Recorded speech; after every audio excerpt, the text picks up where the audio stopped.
All you, brother.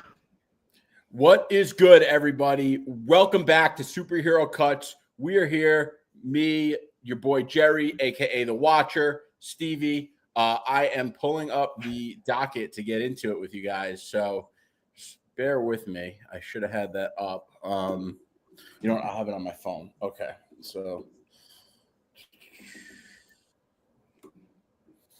all right. So first, we're going to get into the RDJ, Doctor Doom, Avengers Doomsday leak. The photo that you could see center behind Stevie and I. Jason Momoa, Lobo also leaks. You could see directly behind me. Fantastic Four First Steps promo run. There's been some major mistakes we're going to get into. How we are feeling about James Gunn's DCU as it stands right now. How are we feeling about the Batman 2 script not being done yet? Aaron Pierre, John Stewart, Lanterns set photo. We're going to talk about who is the most iconic MCU villain. The Avengers Doomsday first trailer is expected to drop at the end of this year, 2025. Remembering the times, Avengers Age of Ultron. Where is the line drawn when it comes to comic accuracy? If you watch the show, I can't wait to talk about this one.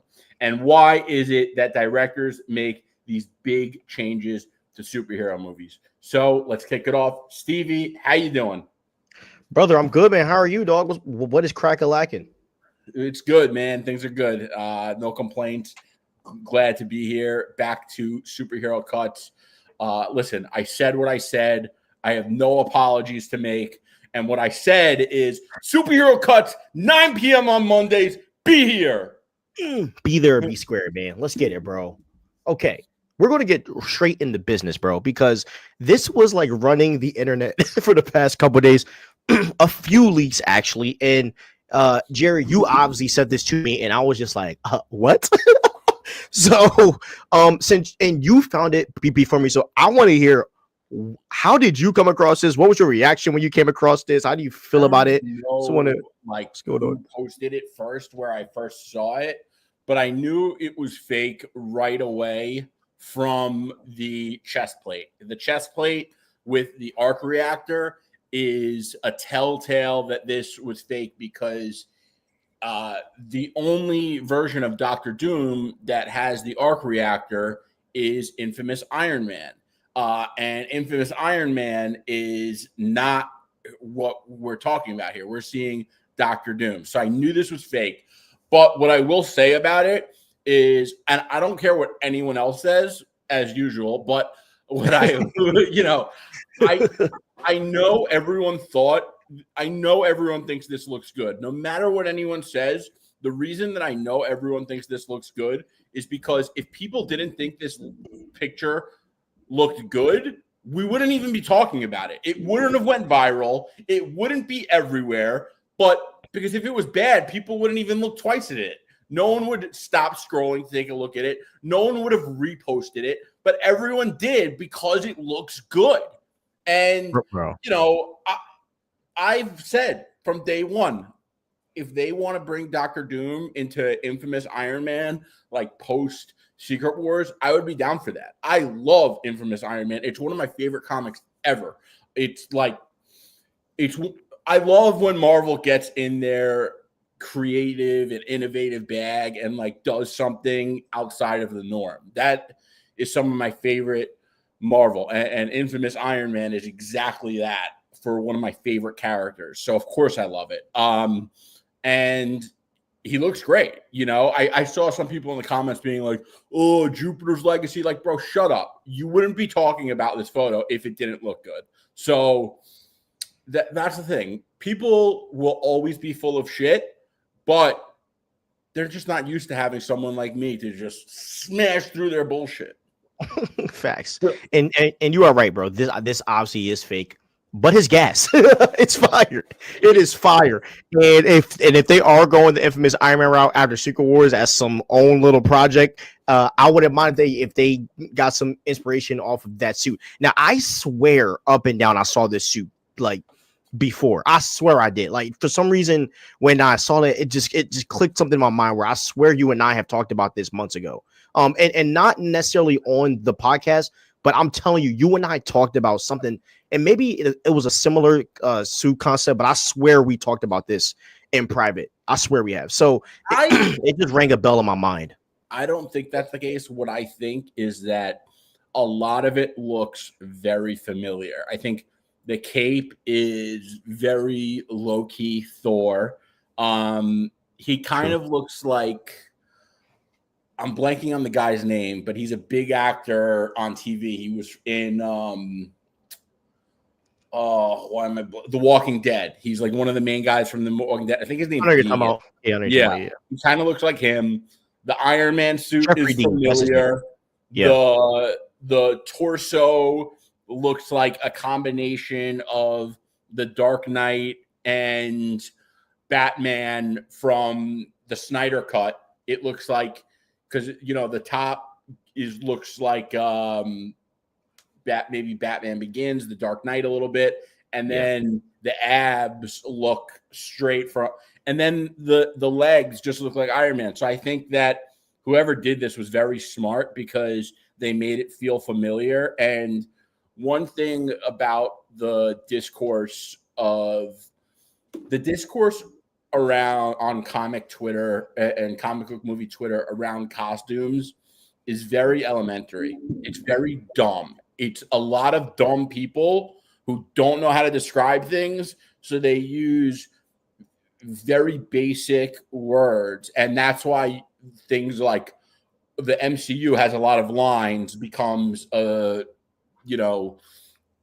of like a hallmark of our conversations, which is crazy because if you knew anything about design, you would understand how stupid that comment is.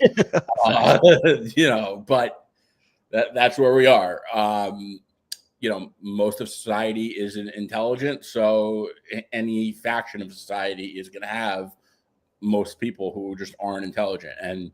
But whoever did make this was intelligent. I know they used AI, but you have to direct AI. You can't just words to an AI image generator and pull this out. So whoever did this was someone smart who knew exactly what they were doing. Yep. And to blur and to make the photo low quality, another smart move, because it makes it look like the photo was in like they were trying to be fast when they took the image. So it's actually a really smart, really smart strategy. Because I was playing with AI before and I was doing it and I was like, you got to make it blurry. I was like, I was like, you need to make it blurry, 100%, bro. 100%. Yeah, exactly. Yeah.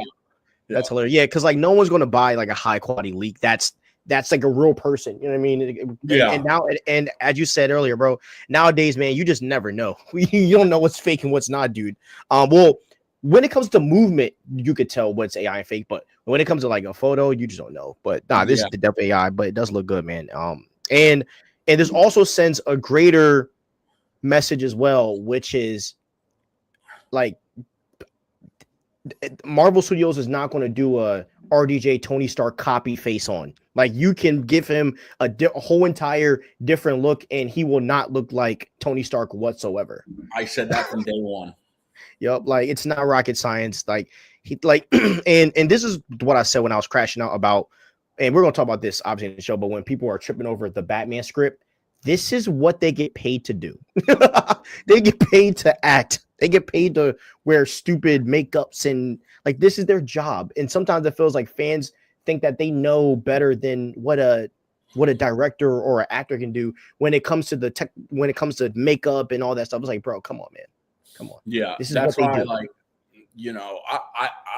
I have a really good post in my back pocket that I am going to be writing soon to crash out on the dumbest theories on the internet. Like the people that write the theories are the most uncreative. It's like, oh,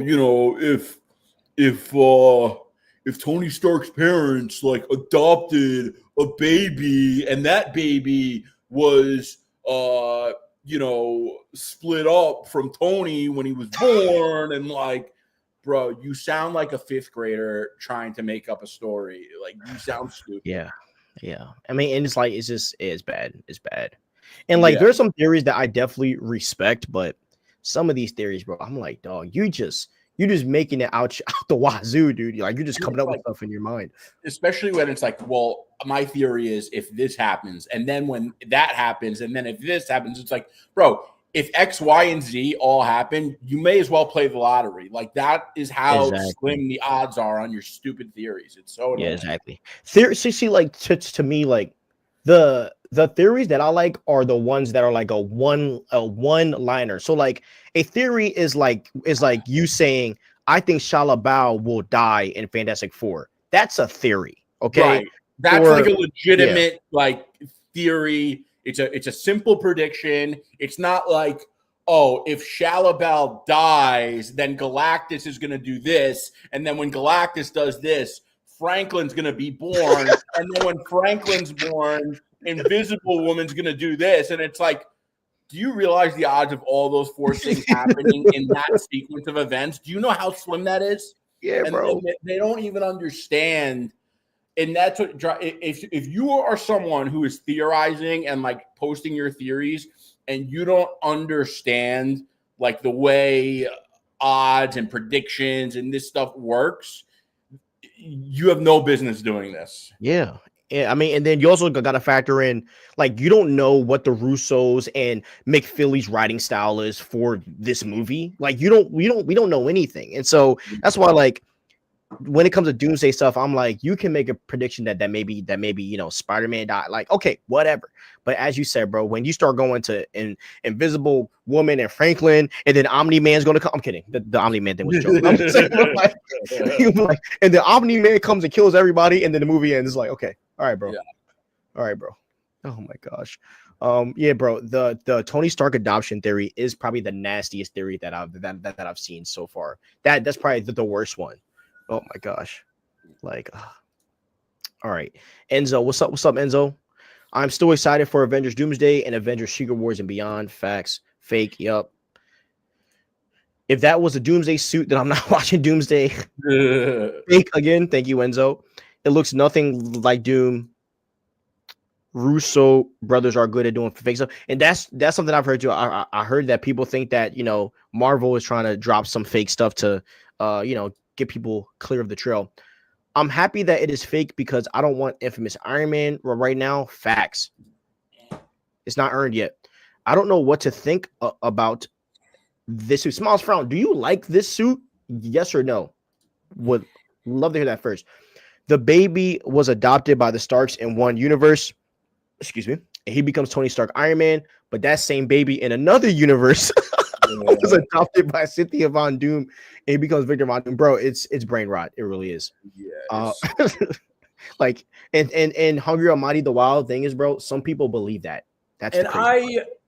I don't mean to sound obnoxious, but I just get put off by stupidity. And if you and the problem with people who are stupid is that they don't recognize they're stupid. So they, it's like, if you had a PlayStation 2, I use this with Stevie all the time. I say, if you had a PlayStation 2 and you didn't know PlayStation 6 existed, you would think the PlayStation 2 is the most advanced console on the planet. Yep. And that's what people are, they live inside their own stupid minds. So they don't know that there are superiors. Exactly. And like, when I was covering the Wheel of Time, right? Like, I was looking at the other content creators out there, and you don't hear them making theories. You know why? Because there's a freaking book. You know what I mean? So you can't really make a theory when you know that it's kind of going in a similar like direction. You know what I mean? And so I think that when it comes to some of this stuff, like there has to be there's like for me, and I wasn't like it at first. I used to like it. And then I started following a certain someone who and I had his notifications on for like 3 weeks or like a month. And my brain, fire from the hip. Yes, bro. I had his notifications on, and I told you, it was like, I was just like, bro, I'm getting dumber just reading this, and now I hate theories. Bro, he's made me hate theories, bro. He's made me hate theories. It's so bad. It's so bad. and like, I don't want to say exactly what it was because I think I know his circle watches our show, but there was like something he said when one of his takes was getting a lot of heat. Like people were just like, "This is stupid," and this, and he was like, kind of threw it back. He's like, "Well, you haven't heard of this? Like what?" And it was like, dude, your shit's stupid. Like you're getting roasted by people who are not much smarter than you. Just shut up and take the L. Facts. Yeah. So the theory culture is annoying. Actually, I thought theories were better during like during the Avengers, Infinity War, and Endgame phase. I thought that was way more fun. If this photo isn't fake, Robert Downey Jr. doesn't look bad at all. Facts, bro. He looks great. I need to see the mask. Where is the mask? Trevante Rhodes as Blue Marvel. Who is that? Who is Trevante Rhodes? Yeah, I don't know who that is, but I would love Blue Marvel. I've never seen him in anything. So, you got my text. Yeah. I gotta find that clip, by the way. That was like one of the funniest clips ever. Oh, I didn't even see him do it as a clip. I just saw it as a tweet. No, I'm saying when you said it. Oh, yeah, I probably have called that out before. Whatever. No, you did, bro. You did. Yeah. You know what? Like if you're gonna write stupid shit on the internet, like it's gonna be talked about. Sorry. Trevante Rhodes. All right, I just searched him up. Yeah, I searched him up too, and like I just can't judge it because I just see what the guy looks like, and yes, I could see him pulling off the look for Blue Marvel, but I've never seen him act, and I don't like to make these calls based on people's looks. Because, yeah, I haven't seen it. Yeah. He's got some films though, man. He got some. And that's one of the reasons I hate fan castings is because I think most of them are based on looks and they get popular and then people become sheep. But I'm not saying this is one of those because I've never heard his name before. So obviously this isn't a sheep take. So props to you. Star Wars Celebration in Japan this Friday. Predictions. Excuse me. Announcement: Ahsoka season 2 premiere date, possible the Mandalorian and Grogu trailer, and confirms Daisy Ridley Rey films moving forward. I definitely feel like I think the Ahsoka season 2 premiere is going to be the biggest thing. If the rumors are true, if they do a Natalie Portman and Hayden announcement, that will go crazy, and then people are going to boo Daisy as Rey, and then the Mando and Grogu. I think the trailer is going to be good. I don't really see. I don't think you can do a bad trailer with. You think Daisy Ridley returning as Rey would be booed? I know it would be booed in America, but you think it would be booed in Japan? Oh yeah, for sure. For sure. Yeah, I think that Rey wasn't liked by the world, bro. Like, you know, and the thing is that they nostalgia baited a lot of the fans by bringing back Luke Skywalker. And you know, yeah, exactly. You know what I mean? So obviously going to make $1 billion when you bring back the goats, you know what I mean? So I think that was a big reason, but like Rey was hated after Force. I remember, bro, Rey was hated after Force Awakens, and then the Last Jedi just destroyed it, bro. Like it was bad. Yeah. Even though I think and I say this all the time, I think the Last Jedi done right could have been the greatest Star Wars film of all time. Real quick, the one thing that I don't understand about Star Wars is I hate how people say like, oh, like this isn't Luke's character, like this isn't what he would do, and I'm like, but given the progression that the character has gone, it would take him to that place. And to me, that was very interesting of seeing Luke back in the day where he was such a hero. He's a recluse and he's like depressed and angry. Like to me, that shows a progression of a character getting to a certain place. It doesn't matter if that's who the character was in their prime. He's an old, decrepit man. You know what I mean? Like, what do you think an old, decrepit man is going to do when he tried to kill his own nephew that he promised his sister that in Han Solo that he would take care of, and then he turns and destroys the order? Like, so anyways, as I said, I think the concept done right could have been fired, but when they do the whole Rey nobody thing, cooked. You know how you know those movies sucked? I saw a clip on the internet today of Rey and Kylo Ren kissing. I didn't even remember that happened. I was like, oh, that happened. I saw that clip too early. I saw that clip. I didn't even remember because like I I don't care. And I saw on AMC or somewhere that like Revenge of the Sith is returning to theaters. Like, bro, I couldn't care less. And that's my favorite Star Wars movie. I'm just so disinterested in Star Wars with everything that they've done. They've just destroyed the brand. And it's just like they put out garbage like The Acolyte and they expect us to watch it because it has a Star Wars logo on it. It's like, it's so ridiculous. Yeah, dude. And thing is, bro, like I was gonna go, but there's nowhere near me, bro. Are they showing it? Because really? bro, Sinners is taking up all of the theaters around me. Damn. Bro, Sinners is in like, huh? I know it's super hyped and like that's cool and everything because like it's an original movie getting hype and I can respect that, but it's not like I think horror movies are corny. I don't like vampires unless it's Blade. None of that stuff is cool. Yeah. See, I like it. I like that stuff. I think it's gonna be fire. And by the way, guys, I hope it does good, man, because we need some independent films to make. It also is hilarious, man. They could have hired him to make Blade. Yeah. If this adoption theory came true, you guys have to stop making videos for a month. Well, that would never happen, but that would be funny if that happened. That would be like the funniest episode of all time. And the thing is, by the way, if I have an L to take, like I will admit it, you destroy your credibility so much more if you take an L and you just pretend you don't, which so many people try to do. Like if you ever have an L, like my advice to you is just take it, own it. 100%. It's much more honorable to admit defeat than to play silly games about it. Facts. Let's see. Outside of T'Challa and Miles Morales, is there any other Black Marvel hero that can get to that level of T'Challa and Miles? I don't think so, bro. Yeah, I don't think so. I think that the only other ones would potentially be you have Blade, but Blade would never reach those heights. Storm? I don't even see Storm getting that big.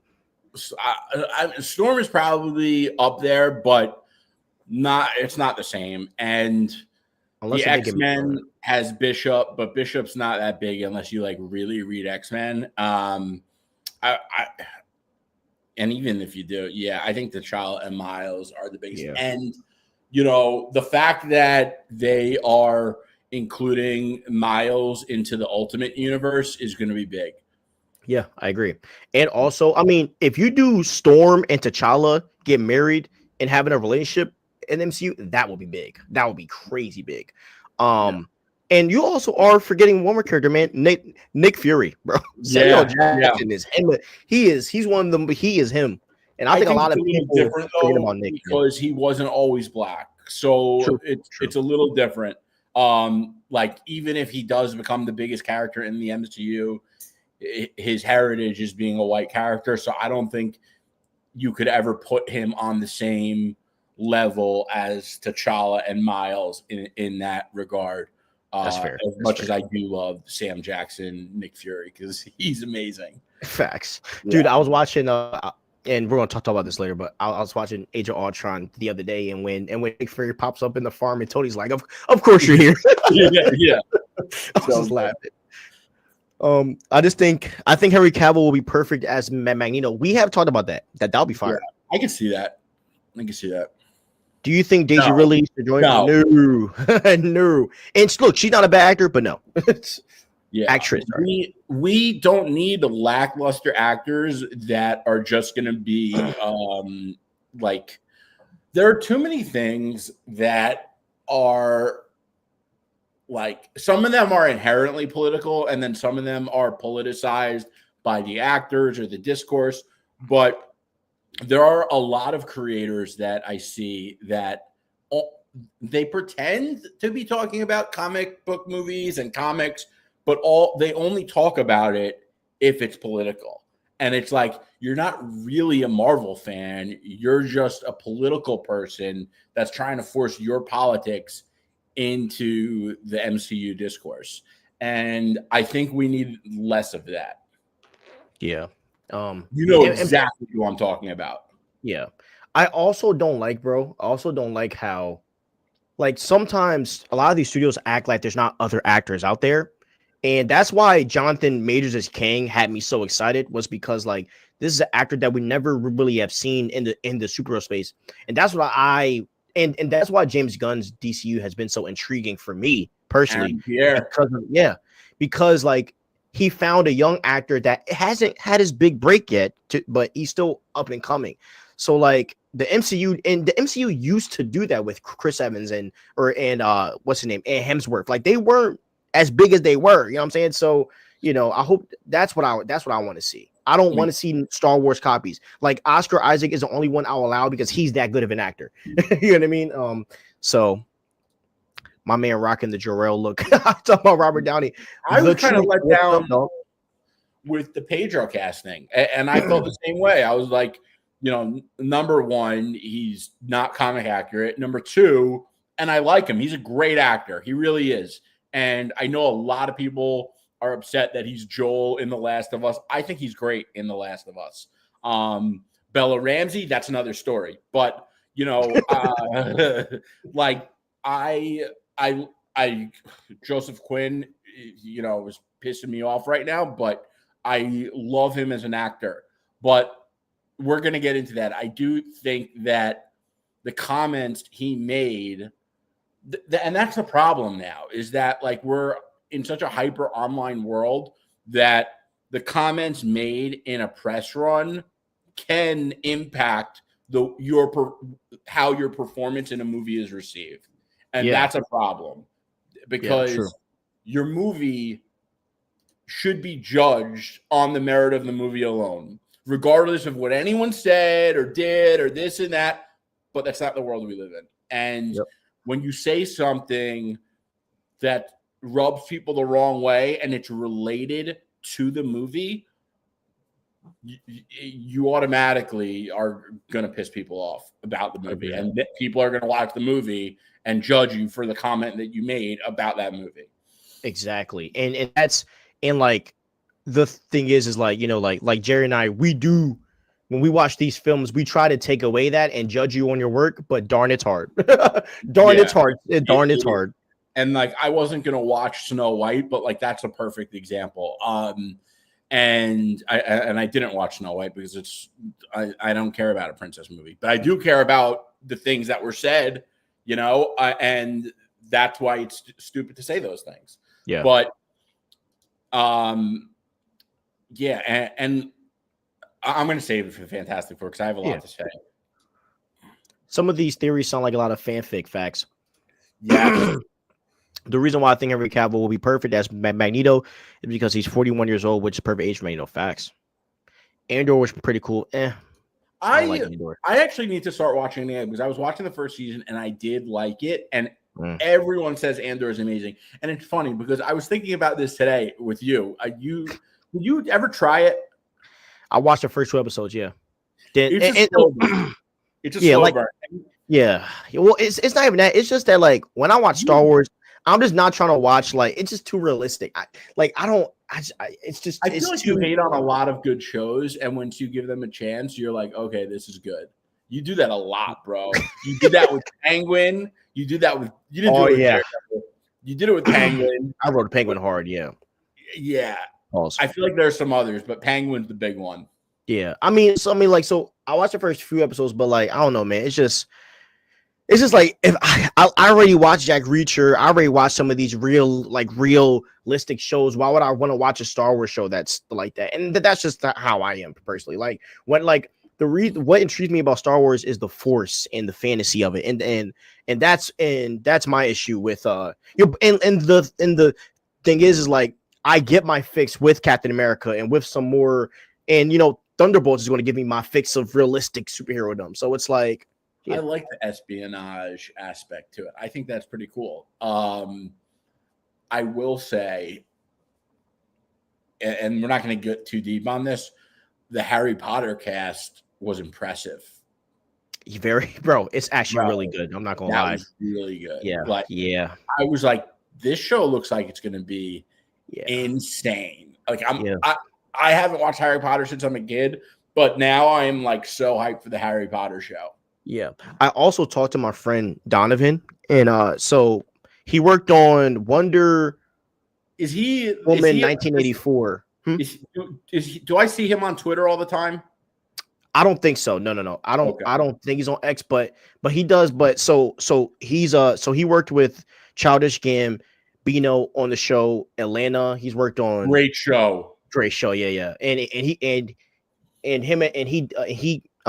DM'd me, and we were talking about the guy that acts as Snape, Papa Asidu, and the one thing he was saying to me was that apparently he gave such a great performance that they had to cast him.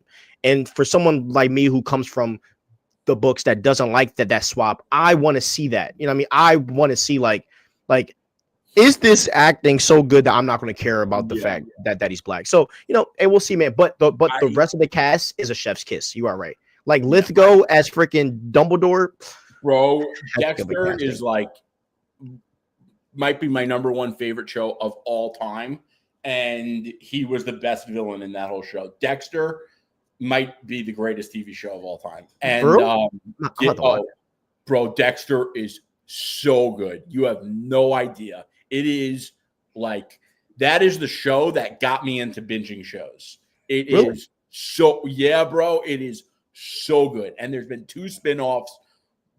Both of them are amazing. Well, they're not really spin-offs. One of them is like a sequel, and then the new one's a prequel, but they're doing another sequel and they're expanding the universe. But let's save that because we impromptu announcement, guys. We have been doing Superherocuts for like 2 years now. Well, I've been doing it for 2 years. He's been doing it a bit longer. But we have a new channel that we didn't really do much with. It's called Spectrum Cuts.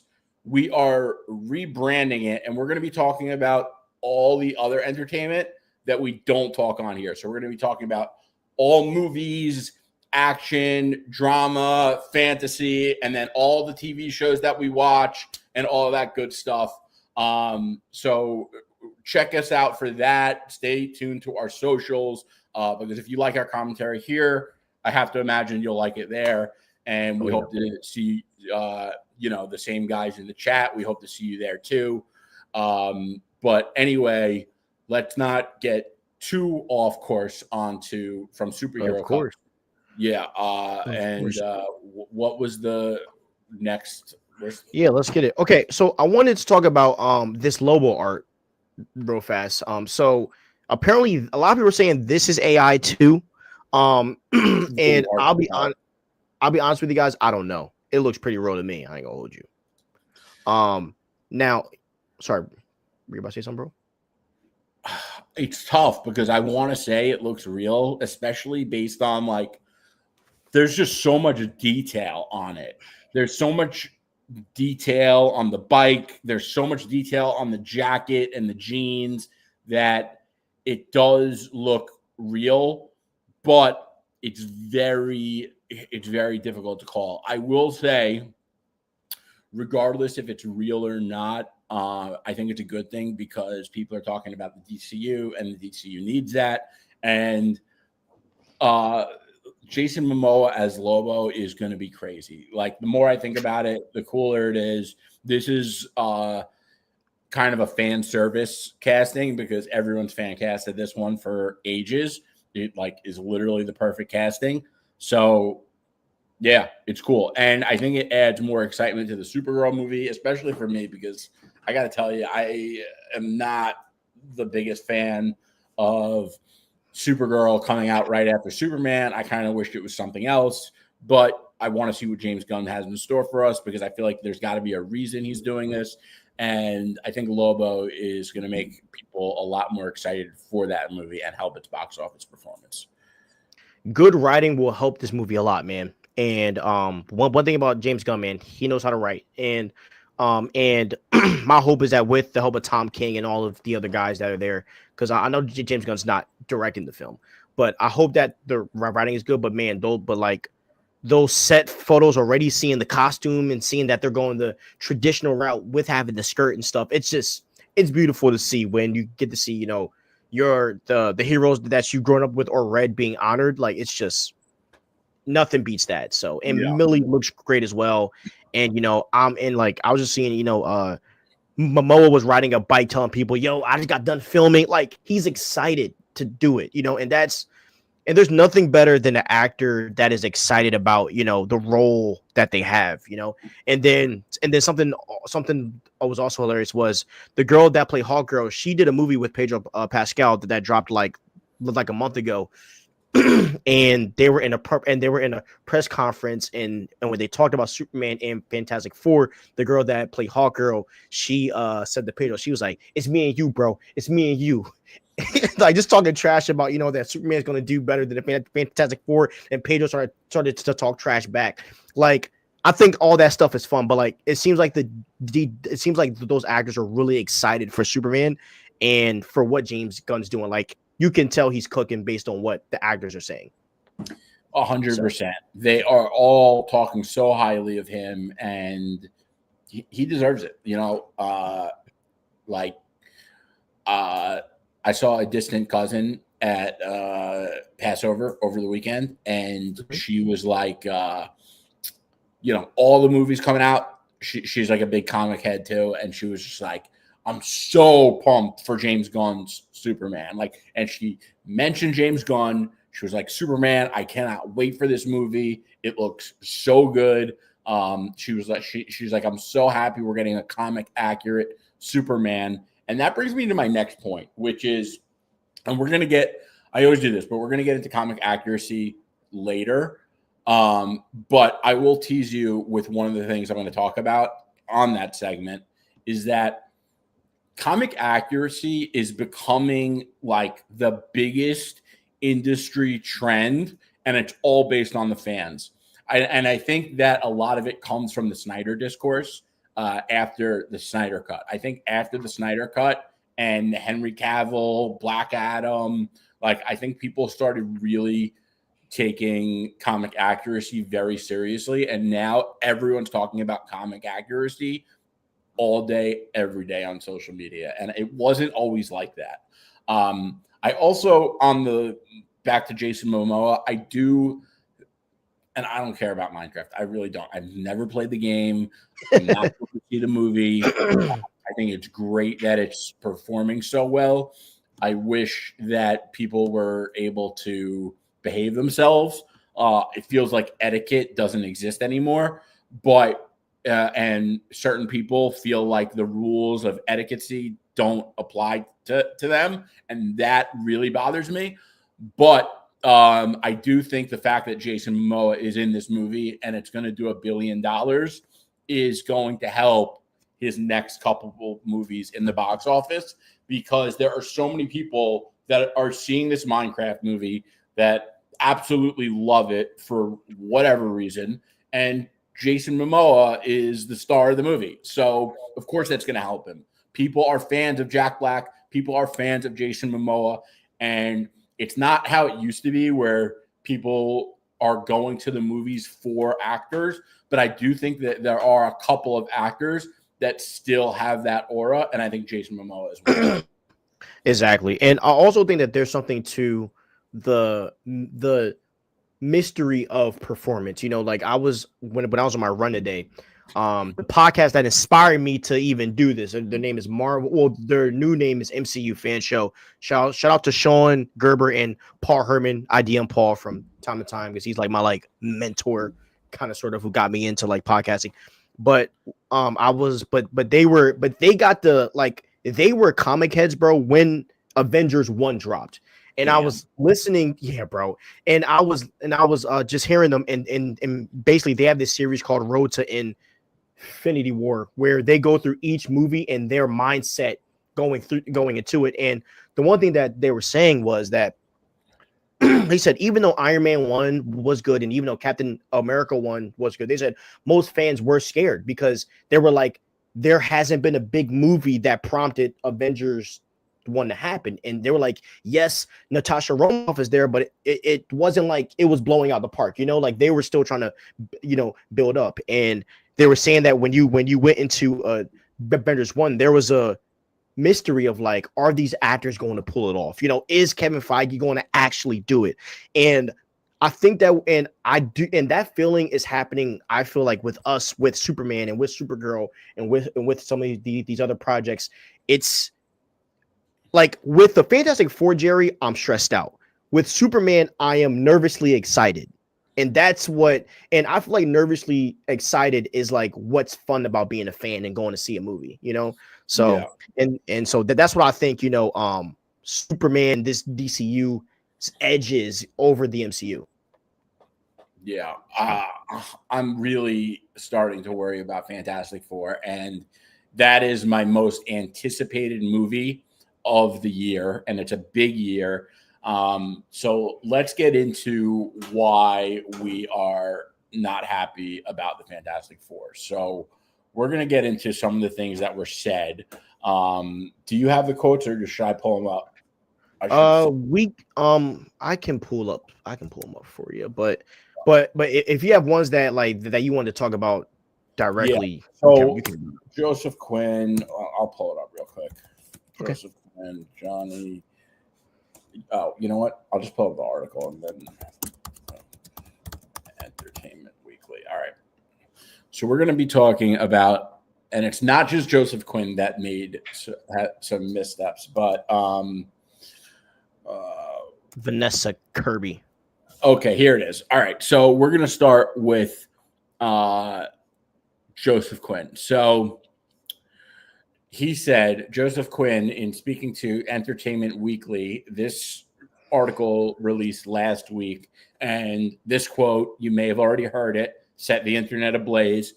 Joseph Quinn said, he's a man he's a man that leads with a lot of bravado, which can be a front sometimes, but also he's funny.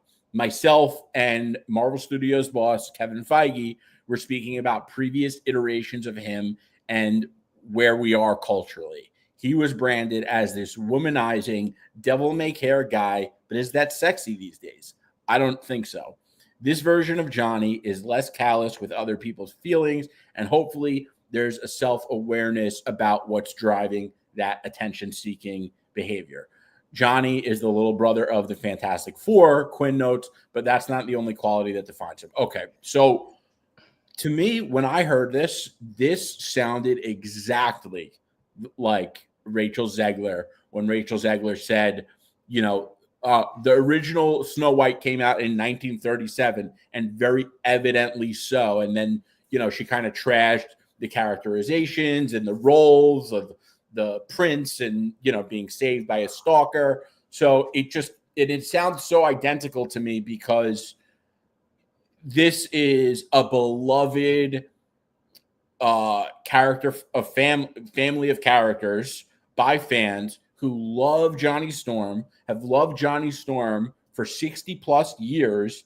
And yes, he's a ladies' man. He's a jock, and, you know, he could be a little silly, but he's not a womanizer at all. And, you know, it's almost like insulting. It's like, oh, you are wrong for liking this character, and we had to fix him because of the day and age we're in. And maybe that those conversations did happen in making this movie.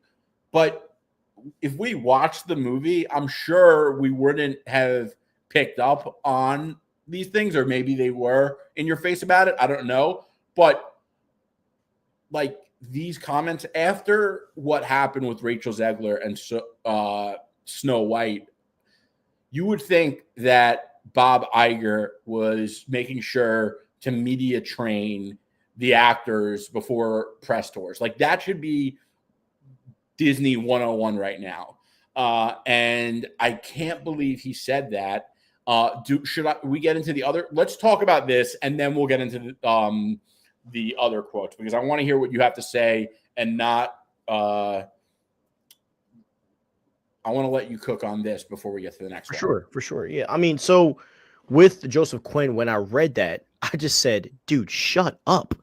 You know, like, and one of my issue is that, and you know me personally, you know, one of my biggest critiques is like, you know, I am obsessed with the content itself. I say all the time, I'm obsessed with the politics of the world that we're in, not necessarily our world.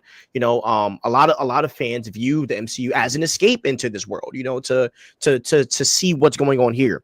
And I just feel like when you do stuff like this, you know, it just destroys any type of number one. We live in a world where your market isn't just one person, one group of people. Your market is for everybody. And so when you make comments like this, it's just you're just alienating a lot of your fan base.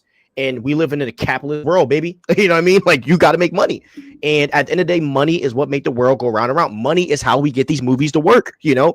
And when you do stuff like that is an evident problem. And when I look at all of the movies, when I look at like the grand scope, 90% of the movies that have been successful in the box offices have been because of the very fact that they avoided this political and, you know, talk. And I gotta call it as I see it, guys. And you can try to comment whatever, but Marvel has leaned progressive in so much of what they have done, and there's no doubt about that. You know, when you look at the castings and some of the decisions that they have made, it really hasn't been for the greater cost of the story. I think a lot of the stories have suffered because of trying to do this. And so this is the question that I have for you, Kevin Feige, is this: is your job to lecture us or to entertain us? I don't watch movies to be lectured. I'm a pastor. My job is to lecture. You know what I mean? I do enough of that. Your job is to entertain me enough to fall in love with what you are creating. And so that's kind of where I'm at. And to make Johnny Storm, and it's funny because then when you see the clip, it seems like he's nothing like what he said, which is just so weird.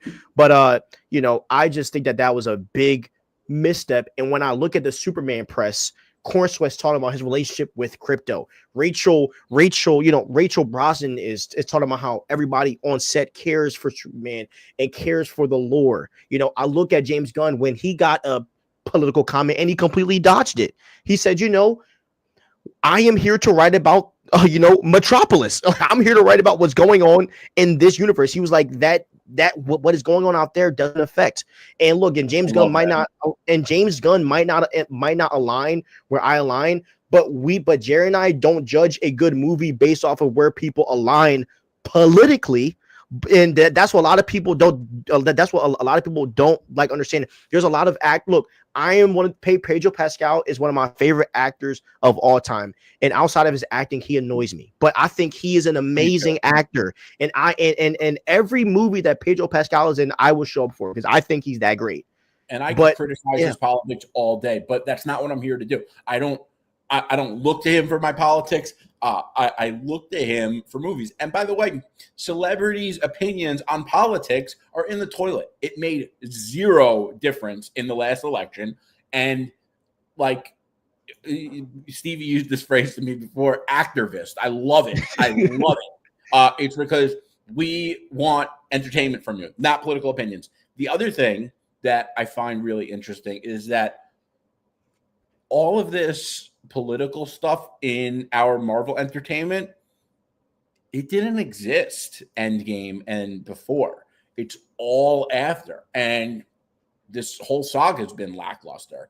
And it's like, are you focused on making movies or are you focused on lecturing us? And I know everyone knows how big this Fantastic Four movie is, but what's also important to understand is that when Stan Lee wrote Fantastic Four, Stan Lee's Fantastic Four run is considered the comic book that birthed the Marvel Universe. T'Challa, Doctor Doom, Galactus, the Inhumans, the Watcher, the TVA, I'm pretty sure too. So many things, so many of the biggest things of Marvel come from the Fantastic Four. And you know, it's like this movie is important because Avengers, Doomsday, and Secret Wars are riding on this movie, and the multiversal saga is riding on this movie. And it's like you've been dropping flop after flop after flop. You are in no position to be pissing people off on politics when this movie is so important to the success of everything you're doing. It's crazy. It's so crazy. And Johnny Storm in the John Byrne run, when did this come out? Hold on. John Byrne, Fantastic Four. Let me see. It's great, by the way. And it's like responsible for the modernization of the Fantastic Four. Well, that's Mark Waid too, but whatever. So this comic came out in the let's see, 1981. It's amazing, by the way. Anyway, and it's super long. So if you're like me and you like long runs that you could binge on for a while, this is a good one. But in that comic run, Johnny Storm begins dating Frankie Ray. Frankie Ray is also Nova. But what happens is Frankie Ray ends up becoming Galactus comes to Earth. He needs a new herald. And I forget who initially offered, but Frankie Ray was like, no, I'll do this. And she becomes Galactus's herald.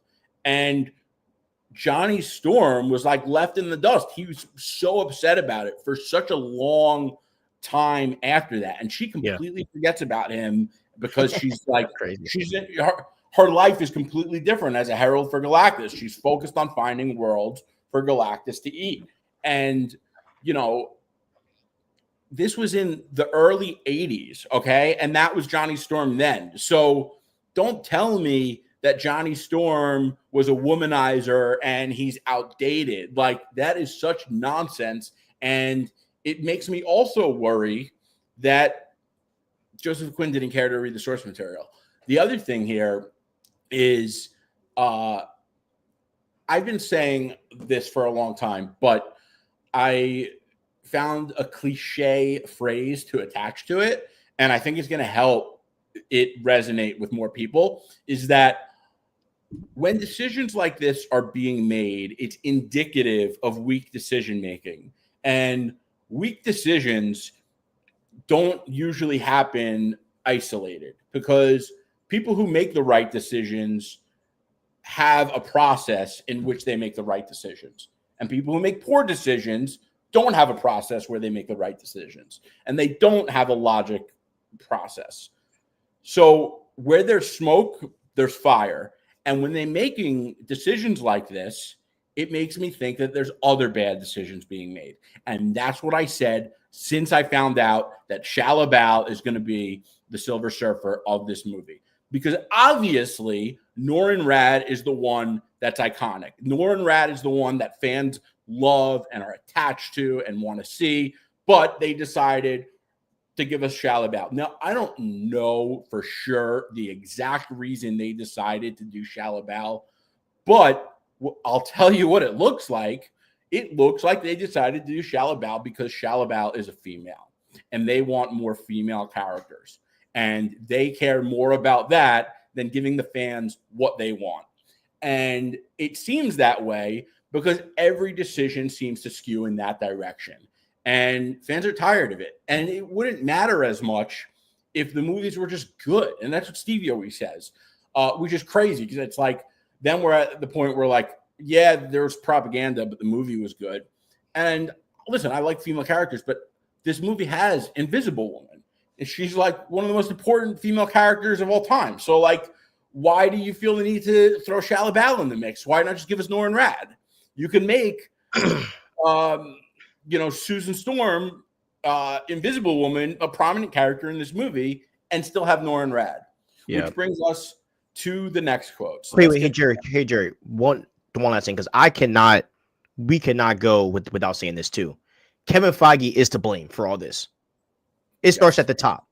And I have shifted blame for so long because I thought it was Winterbomb or this or that. No. When Joseph Quinn said in that quote that him and Feige talked about that same exact topic, it was a come to Jesus moment for me as a person saying, man, Kevin Feige, I love what you've done. And look, and I also got to put this out there too. We are true MCU fans. true MCU fans. I have concept arts for almost every MCU movie, from Iron Man to I just bought Jerry one. I literally just bought Jerry a concept book not too long ago because I know he loves Thor. Because I know he loves Thor. I mean, we are true MCU fans, and even through the BS, we still are happy about some of the little positive news that comes out. But you know, we have to call this stuff out because this not so sorry, but I just had to say that it like this is Feige's fault. This is his fault. So first of all, I'd love to hear you say it because I know you have been going to bat for him for a long time when he didn't deserve it. And like when I say where there's smoke, there's fire in the decision making, I'm talking about Kevin Feige. Mm-hmm. And you know me, I'm not afraid to call it like how I see it is how I see it, you know, and I will always keep it 100 with you guys. And now we are going to get into what Vanessa Kirby said. And this is also crazy. So, quote, if you played an exact 60s Sue today, everyone would think she was a bit of a doormat. So figuring out how to capture the essence of what she represented to each generation, where the gender politics were different, and embody that today was one of the greatest joys of this. And then she went on, Matt and I were really aware that there hasn't really been a mother with a baby in these superhero archetypes women have been getting. One of the things I love most from Sue's history is when she becomes Malice and all her dark stuff comes out. I was obsessed with that chapter of her life, so I wanted to make sure that there were tones of malice in there with her, that she wasn't just the stereotype of a goody sweet mother. Okay, so here's the thing. You have to understand that there is a bit of truth to what she's saying about Sue from the 60s. But what happened was Susan Storm was Invisible Girl. And in the John Byrne run, again, that began in 1981 and went on for a long time and is famous for revitalizing the Fantastic Four. In the John Byrne run, they change her from Invisible Girl to Invisible Woman, and they make her a stronger, her powers become stronger, she becomes a more prominent character and everything. Now, I understand that this movie is set in like a alternate universe in the 60s, but that doesn't mean you need to use the 60s version of the character. Like, and if they media trained her, the best answer she could have given was, we wanted to honor what John Byrne did to evolve the character to become more prominent. But the fact that she used the words gender politics, we only have so many quotes in this article, okay? And two of them were very, very political. One of them to the extent of even just straight up saying gender politics. So it's really, I mean, it's crazy. It's so crazy that we're still talking about this kind of stuff happening with these movies. And it's like, Marvel, you have no room to do this stuff. It's so crazy. And, you know, there's going to be the fans that defend it because they agree with the politics of it. And I think that we have a different standard that we want. And to the people that do defend it because you like the politics, like I say to you, well, wouldn't you want everyone to appreciate the movie and not be put off by the politics? Is it more important for you to have your political messaging in the movie than for the movie to succeed and to Marvel to do well and for us to get the best movies? Because we clearly can't have both. And I think the fair standard is no politics, no propaganda, zip, none, nada. Yep.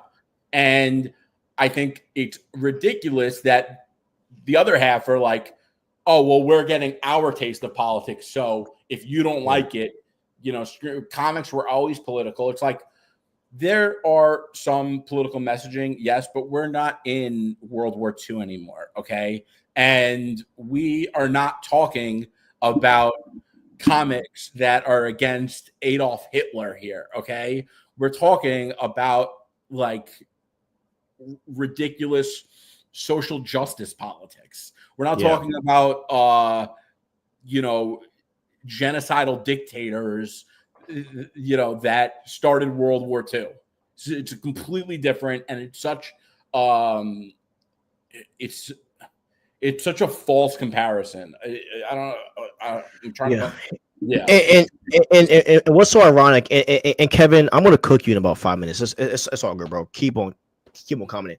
But what also is super ironic too, bro, is that Pedro and Eben Moss said the complete opposite of what they said. Eben Moss mentioned Jack Kirby, which had me excited. The fact that he's talking, and he said that. I like him a lot, by the way, I didn't know that he's from. I think he's from Queens. Like I didn't know that he was from there. And so he said that he feels very intact to the characters because it's kind of where he's from. So I thought that was dope. And then Pedro was talking about how kind of just where Reed is and how, and I think he was talking about Reed's perspective when seeing Galactus. It's like I think he said something where like Reed's mind is just like, wow, like, so it is true. You know what I'm saying? So I am happy that the other two didn't dive into the crap and started doing that. But yeah, bro, it's just ridiculous, bro. And and look, right, and I'm actually Jerry, bro, you said everything that honestly needs to be said. I just want to be entertained. I don't want to be lectured. And that's kind of where I'm at. So it's just ridiculous. I was trying to find the tweet, but maybe he deleted it. Did I have a screenshot of it? Hold on. He deleted it because when you sent it to me, I tapped it and it said it got deleted. But I think that he's probably going to crash out. I think he's going to crash out tomorrow, and that's why I think he scrapped. Okay, so we're going to talk about what he said. So Josh from Den of Nerds tweeted that he heard that they were told they couldn't use the term clobbering. It's clobbering time in this movie or in any of the media surrounding this movie. For those of you that don't know, this is the iconic catchphrase for the Thing. Whenever they're about to start a fight, he's always like, it's clobbering time. And it's awesome. And it's like, I don't even understand what the reason would be for that they can't say clobbering time. Is it like a sexual innuendo that I'm not aware of? He didn't say it in the other two iterations either. That's weird. Yeah. Yeah, I don't remember either of the Thing saying it. Like Thing in the first one was a crash out. That he was hilarious. It was hilarious. Maybe it has something to do with the rights. Yeah, that would at least make sense. But like, even if that were the case, Marvel should negotiate a fee or like something. Be like, we're going to pay you this one-time fee, and we're going to be able to use that phrase for the movie. I mean, that is crazy. That's like having Batman not being able to say, I'm Batman. I'm Batman. Like, yeah. That's crazy, bro. Facts. Yeah, exactly, Hungry. That's a great comment. It's the equivalent of Hulk smash. And it's just so stupid. I want this movie. I want to love this movie so bad. And if I am let down by this movie, I am going to crash out. I'm wearing a fucking Fantastic Four hat, okay? Yeah, I'm going to crash out if this movie lets me down. I will lose my trip.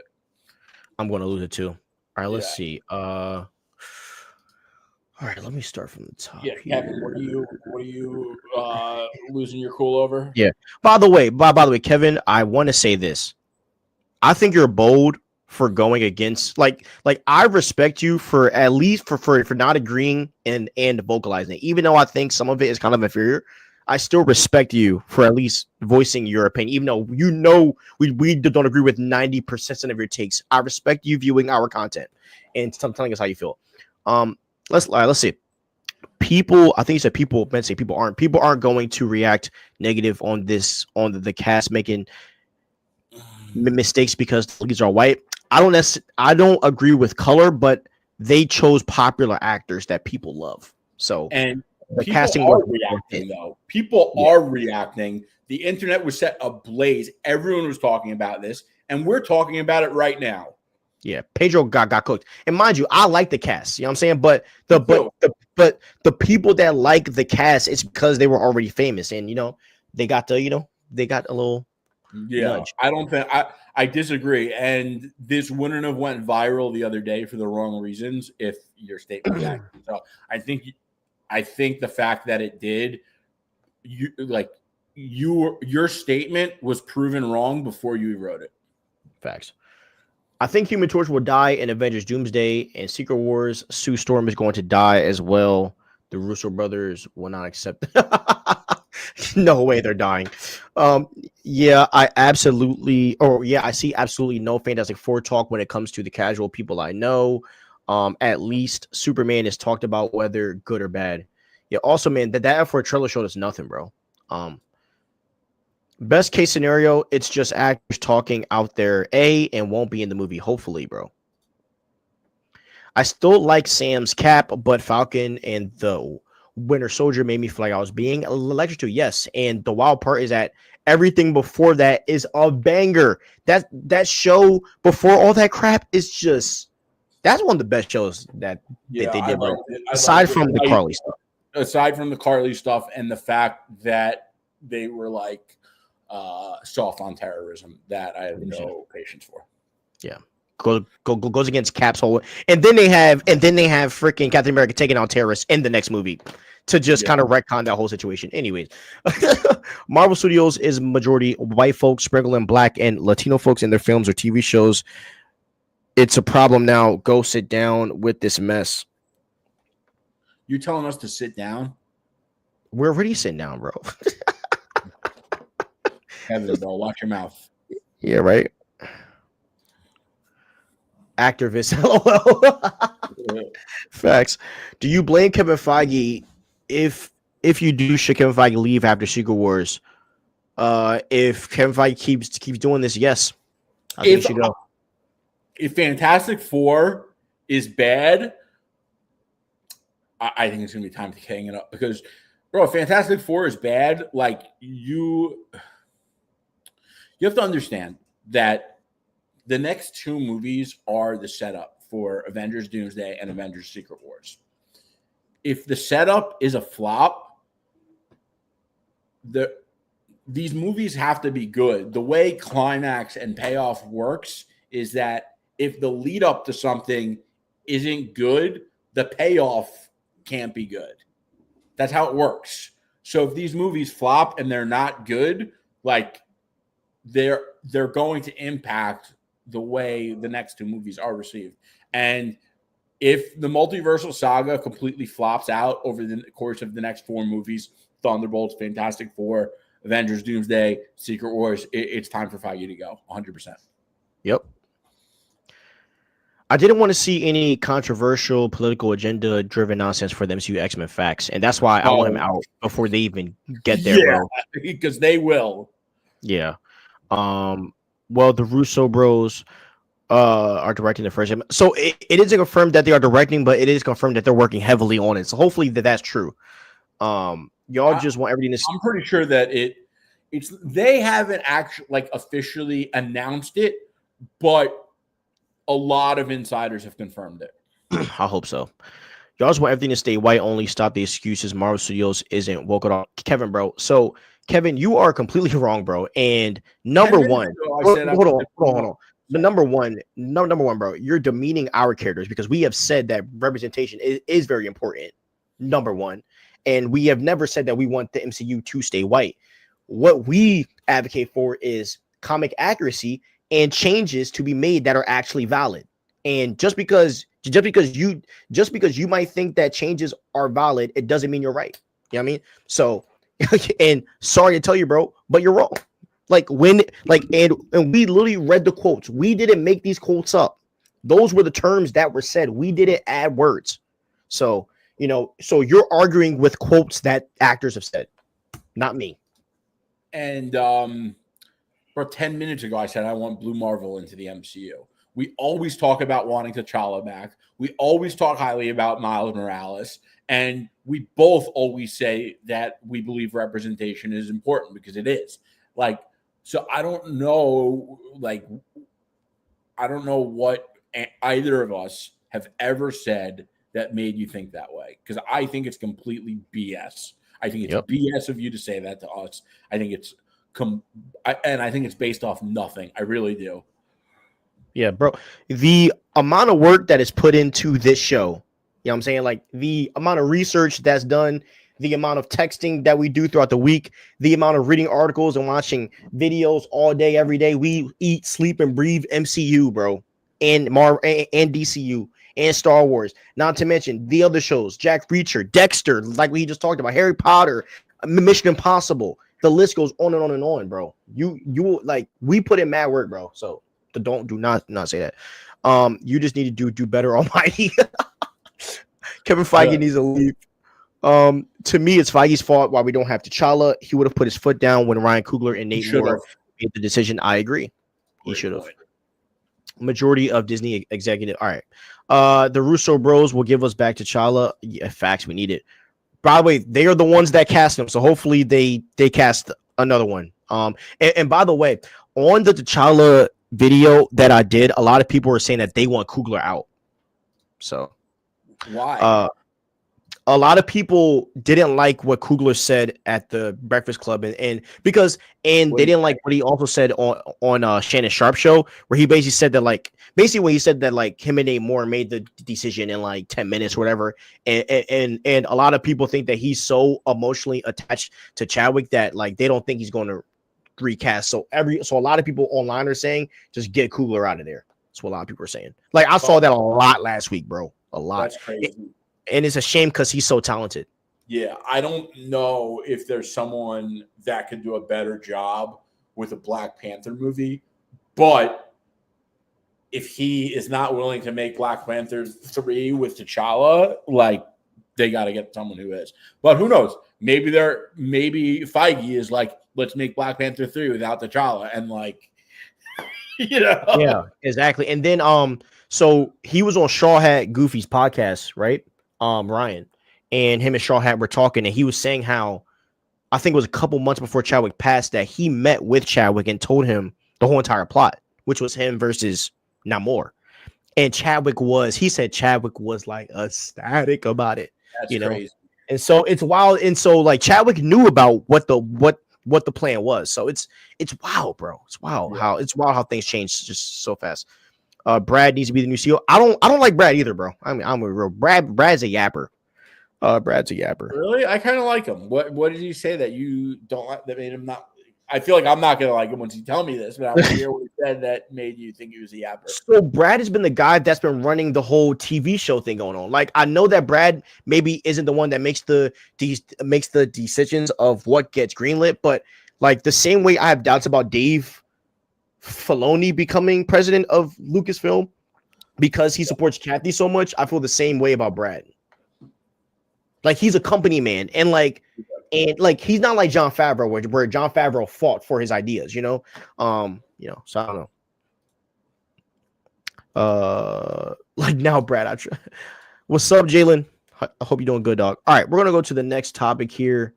All right, we'll just go to the next topic. All right, now I wanted to talk about Mr. James Gunn. I wanted to feel I kind of wanted to do a check-in on us, but I want to see how you're feeling right now about just the DCU, about Superman, some Brave and the Bold stuff. Just want to hear your mind on how you feel about some of the updates with James Gunn and what's going on and how you're feeling kind of going into just right now. I'm torn because I feel like it's good that there's a lot of DCU hype, but I don't like that it's all around Superman. But I kind of think that it is what it needs to be right now, because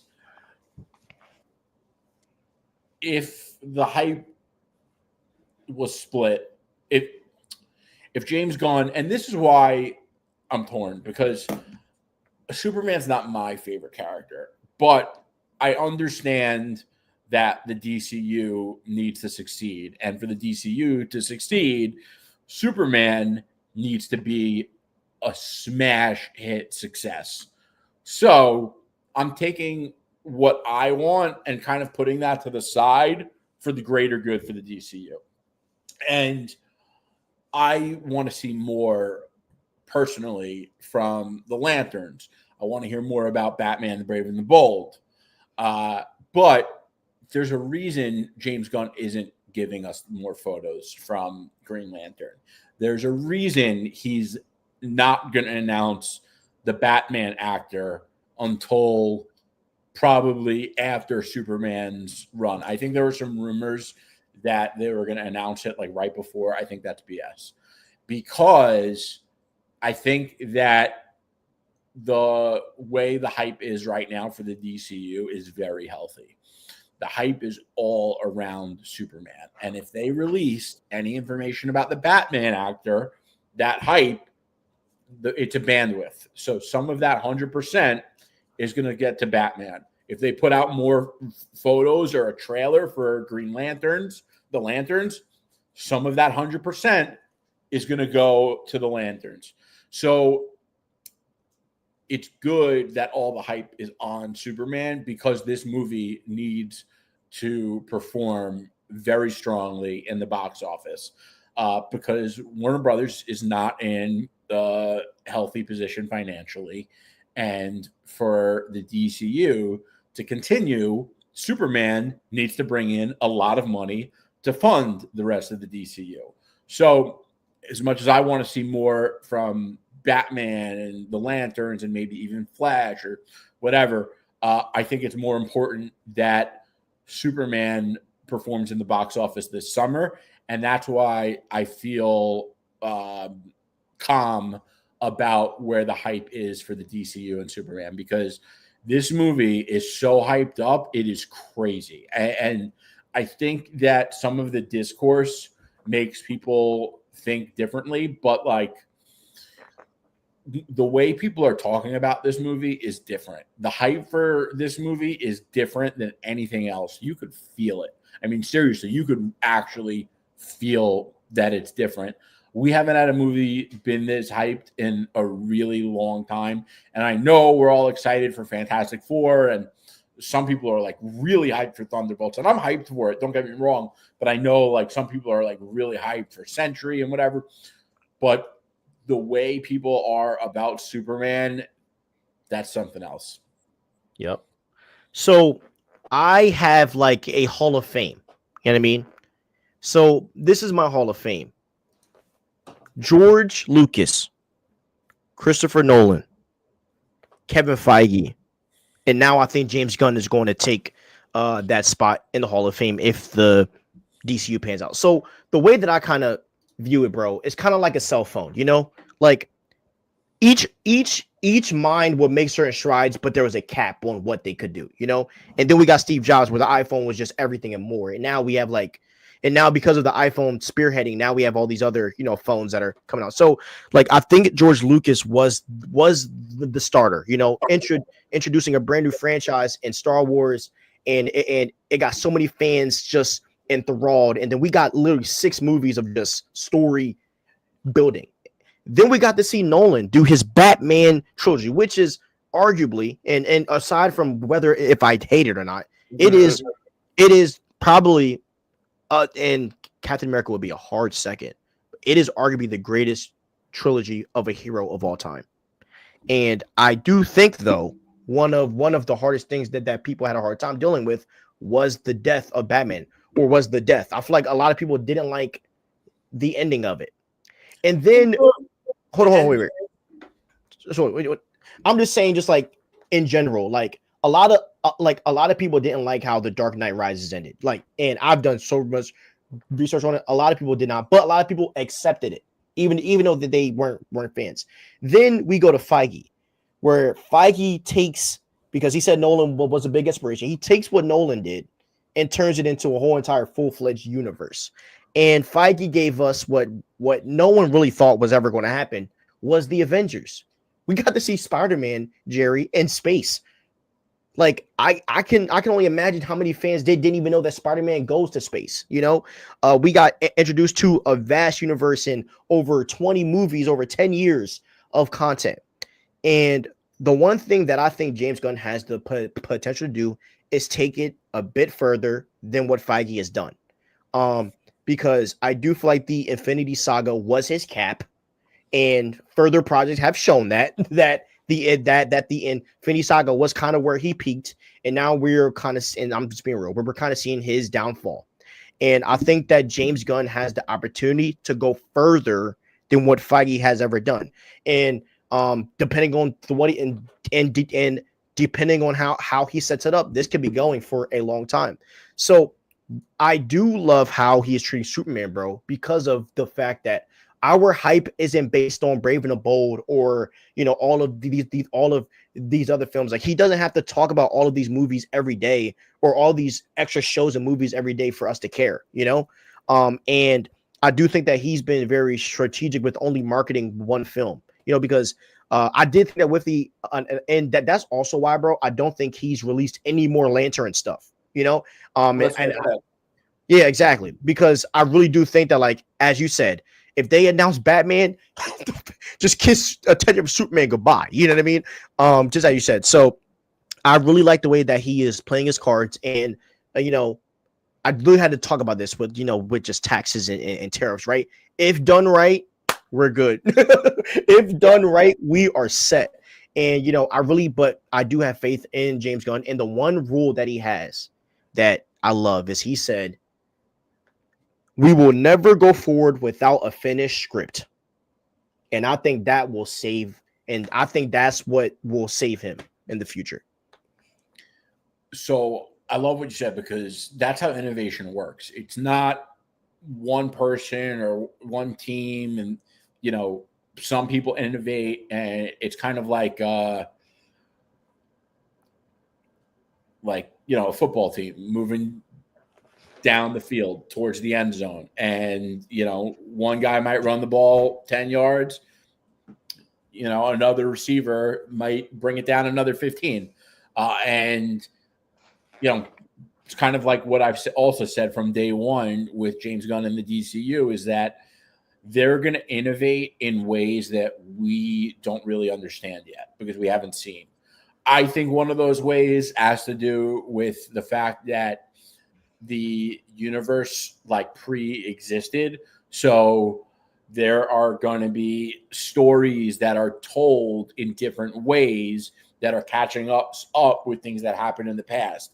And no, that's not just going to be limited to flashbacks and callbacks in the ways that we've already seen. I think James Gunn is going to get really creative with that. And again, things that we can't imagine yet, because I am not the innovator and creator that James Gunn is, but I'm just imagining the ways he's going to imagine and create things that are new and fresh and innovative. And I think it's really interesting that, because I think Marvel and DC it's going to be competitive. Okay. And competition is a good thing, because they're always going to have to try. They're always going to be trying to better the other. And when each of them are trying to make sure that their product is better than each other's, they're only going to be improving their product, and us, the consumer, are going to benefit. Competition is a good thing because it makes for better products, and it's better for the consumer.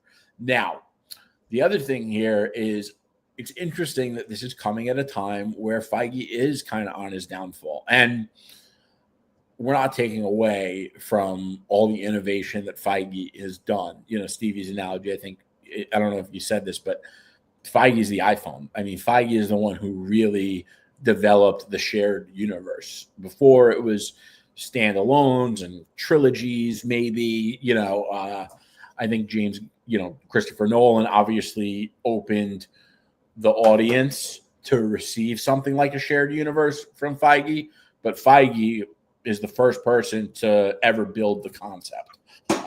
And the DCU is going to be different. And it's definitely the strategy to keep the focus on Superman. And it's like I said before, with the discourse and the Snyder cultists, like, they could throw their temper tantrum all day, every day. I mean, I saw one of them on Twitter before, and they were like comparing toys, and they were like, which one would you get if you for your kid, and someone was like, Oh, "Oh, well, I would just get whichever one, he wanted, and if my kid isn't with me." And the guy was like, "Okay, your kid is with you. Which one are you gonna get?" Like, bro, you're comparing a toy. Like, are you kidding? The quality of a toy is not indicative of the quality of the movie. Like, are you serious? It's just so silly. And I think that a lot of this stuff, thank you, Smiles Frown. We appreciate the donation.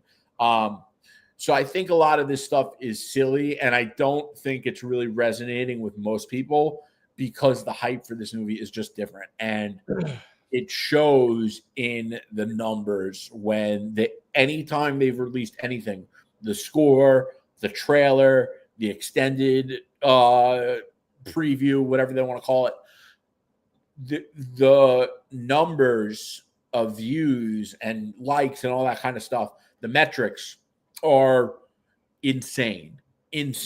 And I'm telling you right now, it's going to be the movie of the summer. I have no question about it. I know some people think Jurassic World is going to be the movie of the summer. Absolutely not. Superman is going to smoke everyone. I am telling you. Yep.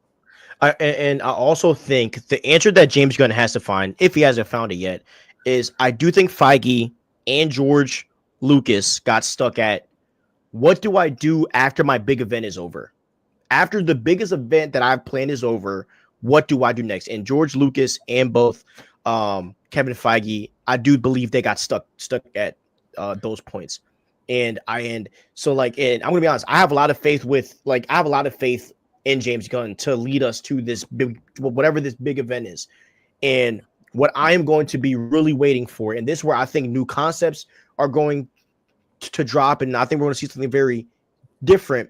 The next step that drives movies forward is what happens after your large event, And I also think another movie that might be leading to that too is Mission Impossible, because Mission Impossible is another film that it looks like Tom Cruise is winding down.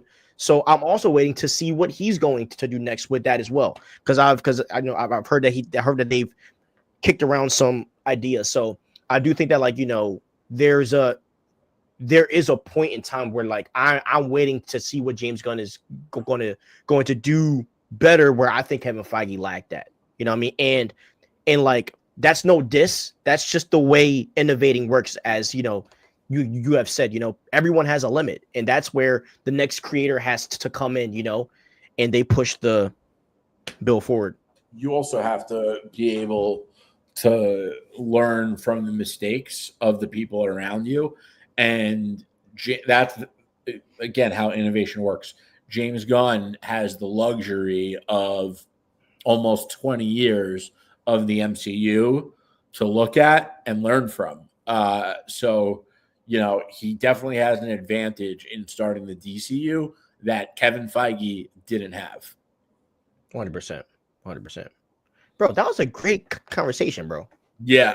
I love that. Okay, let's see. If Doomsday and Secret Wars are good, it's a win. Yeah, it would be a win. Yeah. I'm feeling good about Superman. Facts. Could one movie really fund the rest of the DCU?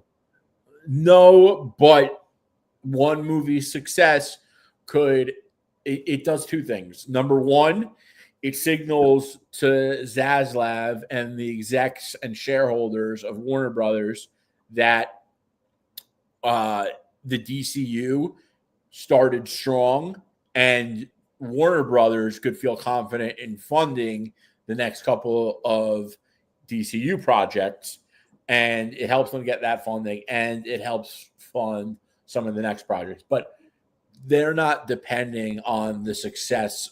When I say that the DCU is riding on the success of Superman, I don't mean literally that, like, if Superman does $1 billion, they take the gross profit from that $1 billion, and that's the only money they have to fund the Batman movie. Like, that's not exactly how it works. Warner Brothers, number one, Warner Brothers still does have money. Number two, they can take out loans. Which we'll never know if they do. Number three is but it's about company funding and the signals that it sends. Yep. Joey, what's up? It's dude from my youth group. What up, Joey? When they release the new Batman, when they release the new Batman, I feel like it will overshadow Superman. You're not wrong. You are not wrong at all, brother.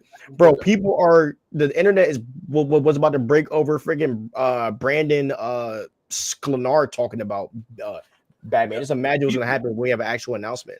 People, number one, don't know what they want, and they're being told that they want Superman right now, and they're listening. Mm-hmm. Heck, I feel great about DCU facts. Here's the thing about Batman. I think it could work if and only they don't announce it. Like, imagine Superman is an amazing movie, and there's a Batman and credit scene. That's when, oh, bro, that would. Well, here's the thing, though, because I've thought about this. If Batman is in the movie, I think they will announce it beforehand. Really? Yeah, because it's going to help the box office. True. Maybe at most, they let it happen that Thursday, Friday, and they put out the information and confirm it on Saturday, Sunday, or Monday. Yeah. But I think that if Batman is in the movie, I do think that they will announce that casting that Tuesday or Wednesday, and they'll go on like Good Morning America, and it'll be James Gunn, Peter Safran, David Corn Sweat, and the new Batman actor, and they'd be like, "We're so excited about this new Superman movie." They'll have David Corn Sweat be like the star of the Good Morning America show, and then we have our new Batman actor here too, and the Batman actor, while still being a big role, will still play the number 2 on that show, because remember, they're announcing Batman, but it's still Superman's movie. Now that's how you theorize. Yes, exactly. That's called a theory, guys. Also, did you see Aaron Fisher? He blocked us.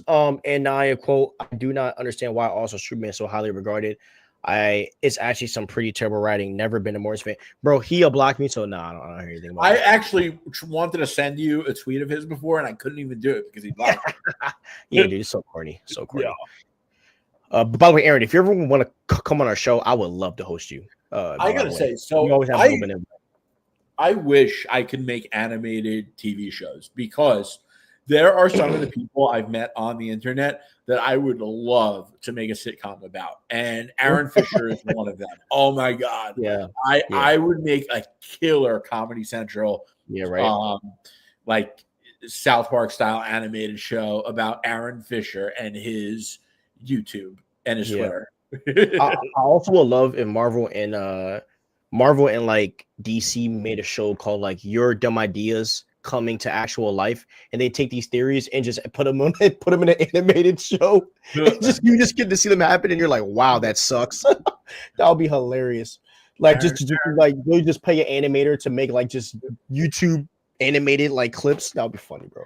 Aaron Fisher is like, oh my God, the toy doesn't look good next to the backpack at Walmart.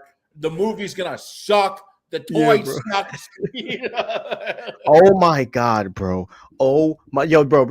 I bet, bro. At the friggin' premiere, I promise you, he's gonna cry over the popcorn tins. I promise you. You know what we should do? We should. I know he blocked us, but we should invite him on with Slav. We're already gonna invite Slav on, our friend, but Slav, I think, is friendly with Aaron, and maybe if he invites Aaron for us, maybe we can get Aaron and Slav on here. That'll be a fun episode. And look, and the thing is, Aaron, like, we're not rude people. Like, we'll have fun. We'll laugh with you. We'll talk with you. Like, we're not disrespectful people, bro. Yeah. I don't say these things in like a making fun. I've said many times, you're my favorite of the Snyder fans. I followed you, and now I didn't unfollow you. You blocked me, so now I'm no longer following you. But I was following you, and I did like some of your tweets because I think you're a funny guy, and I enjoy your content. So, Facts. All right, now let's talk some lanterns. Now the director talked about Aaron Pierre, so I want to talk about him as John Stewart. And this is what he said. He said, "I honestly think he did it totally in the." Oh, wait, that's not the part. Okay, sorry. He talked about just him as being John Stewart. He said he is such a magnificent man. He feels so forceful, so cool, so understated. And again, I wanted this world to be rooted. And while there's only so far you can go with rooting characters in a show about Green Lantern, they are. This is a world where we accept that the Green Lanterns do exist and that aliens also exist. So the rest of it is played straight and in the world as we know about it. And then the director Jackson Hayes also talked about the just James Gunn and Peter Safran, and he just talked that, and he talked about the fact that James Gunn and Safran just have fully supported him in his ideas. So I do love that as well. So I wanted to talk about the words that he said about Aaron Pierre as John Stewart, because I wanted to just talk about these key words of a forceful, cool, and understated. Are those words that you like to hear when you were hearing about someone's portrayal of John Stewart? Yeah, I think that sounds exactly like John Stewart.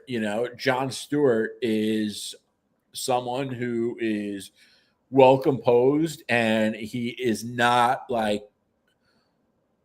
precocious or have intense bravado in the way Hal does. He's a different character, and I think you need to be a really talented actor to pull off a character like John Stewart because of that understated style he has in his personality. But sometimes people who are understated are some of the coolest people in the room. You usually need the right guy to do it. And it seems like Aaron Pierre is going to be that guy. I'm super hyped about this. I love that he's saying we've accepted aliens exist. It sounds like they've really thought a lot. Every time they talk about something like this with the DCU, it sounds like they put a lot of thought into like what it would feel like for the people that live in the world that aren't heroes. They're talking about what it's like to be in this world with Superman and Metropolis and being saved. They talk about what it's like now. What the line that specifically made me think about it this way is that we've accepted that aliens exist.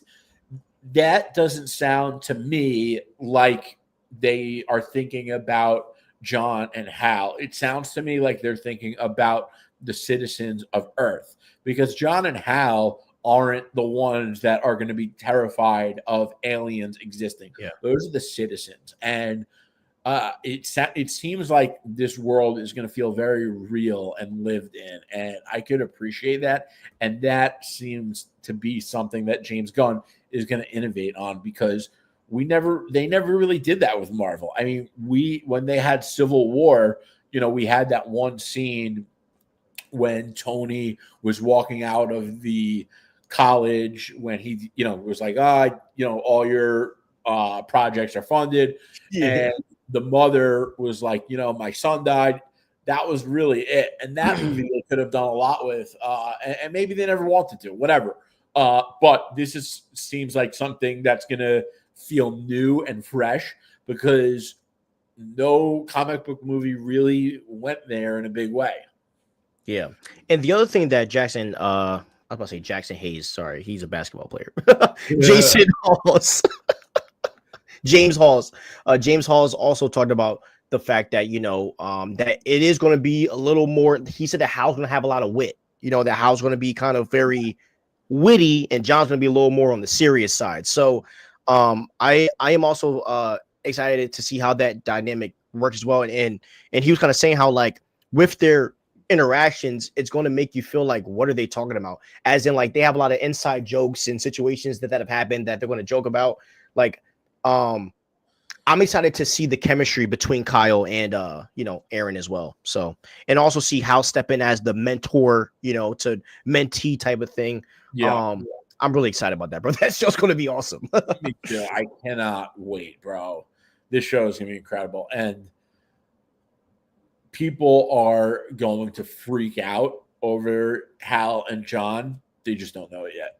Oh yeah. This gonna be big, and then I think it has the potential to be so successful that James Gunn's gonna be like, should have made this a movie. Yeah, I agree. I'm sure. I do think he probably had to make one of them a show. That was probably part of the deal with Zaslav. Like, you guys got to do content for Max. But I wish they did Supergirl or whatever. Facts. All right, now next topic here. I want to talk about the Batman 2 script. This had me really annoyed yesterday or a couple of days ago. By the way, shout out to Carter Crave for liking my tweet, bro, when I talked about this. So it says this. So what happened was they asked the whole team at Warner Bros. About the Batman 2. They told us that, or Deadline reported from WB that the script is not done yet. And obviously fans went into roar. And then obviously the way that the internet works, right, is that whenever something crazy gets said, people drag it. And then I saw all these content creators that I follow up. They were trolling. Josh even trolled a little bit, and people were freaking out. And WB also said this. They said they are not worried about the Batman 2. They said that they know that Matt is a writing director in his own right, and that it will come when he's written the best Batman script he can possibly write. Sorry. What? Didn't they also call him an auteur? Yes. Sorry. Yep. And yep. They say that he's an auteur. So I wanted to hear your opinion on kind of fandom acting up about the Batman 2 scripts, and kind of like, because you are a very patient man. So I wanted to kind of hear your perspective on this thing. I'm actually very impatient. Really? Yeah. But I know when it's unwise to let things get to you. And I know when you have no choice but to be patient, it's silly to let yourself get riled up. You can't control. You have to understand what you can control and what you can't control in this world, and what you can't control, you can't let yourself get riled up about. And this is one of those things, because I promise, I guarantee it, that the Batman 2 is coming. I've said it 1,000 times. I'll say it again. This movie is coming, and people are. There's a couple things going on with this one that's a little different, and I think a lot of it has to do with the Snyder cult. There are a group of people on the internet known as the Snyder cult, and they see this movie being canceled as a good thing. They try to come across like they're worried, and this movie being canceled would be a bad thing to them, and that it would be James Gunn butchering this movie because it's getting in the way of his DCU. They want this movie to be canceled because they want people to be mad at James Gunn. And the way they see it is, if this movie does get canceled, people are going to be mad at James Gunn because people love the first one and they want the second one. And we've been promised multiple times we're getting this movie. And they would be like, James Gunn lied to you, and it was out of self-interest. So I think that there is a faction of the internet that has ulterior motives with this movie being canceled. And I said the same thing about the Spider-Verse movies. I said, this movie's coming. Like, bro, Across the Spider-Verse was a huge success. Everyone was freaking out in the movie. They're having creative differences. The third one is coming. Chill out. Yeah. I'm saying the same thing about this one. There's obviously something that was going on personal in Matt Reeves' life, and there were a couple other delays. It's definitely out of the ordinary. It's very long, but it's not unheard of. It's happened many times before. I remember freaking out over James Bond, and then one day I was just like, well, shit is weird, and that was the last time I ever freaked out about a movie delay. Movie's coming. The last one did $700 million. Warner Brothers needs the money. They're not going to do it. The Batman crushed it. The Penguin crushed it. This movie is coming. And They love Matt Reeves. We love Matt Reeves. He's very talented. He is an auteur, which, by the way, if you don't know what that word means, an auteur is a filmmaker whose style, who's like such an incredible filmmaker that when you're watching one of their movies, you don't need to be told it's their movie to recognize that it's their movie, because their style and their storytelling and their world building and all of that is so distinct that, like, if you've seen Tarantino movies and you've never seen like Pulp Fiction and you didn't know it was a Tarantino movie, but no one told you and you were watching Pulp Fiction, you would be able to be like, oh yeah, this is Quentin Tarantino. Like, that's an auteur. Warner Brothers calling him that is a very big deal. Very few directors are considered an auteur. That's like the highest term of praise for a director in all of cinema. Movie is coming. They need the money. The actors are on board. The director is on board. I think that there's also a little confusion. I think some people think it's just weird that they're doing 2 Batman movies. So that might be another another element to the dynamic, because there are just, it's the fact that that's never really been done before, and they want to put everything into the DCU, and obviously that's going to be more important to them because it's more movies, more projects, more money, longer term.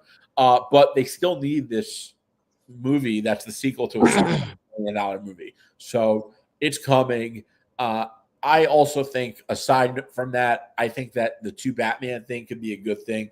I think that the industry could really learn from it, and we could get more than one thing going on with a character at the same time. And that doesn't necessarily mean that we can't, like, innovation works in many different ways. So, for example, they're going to be doing the DCU Batman, Brave and the Bold, and the Batman Part 2.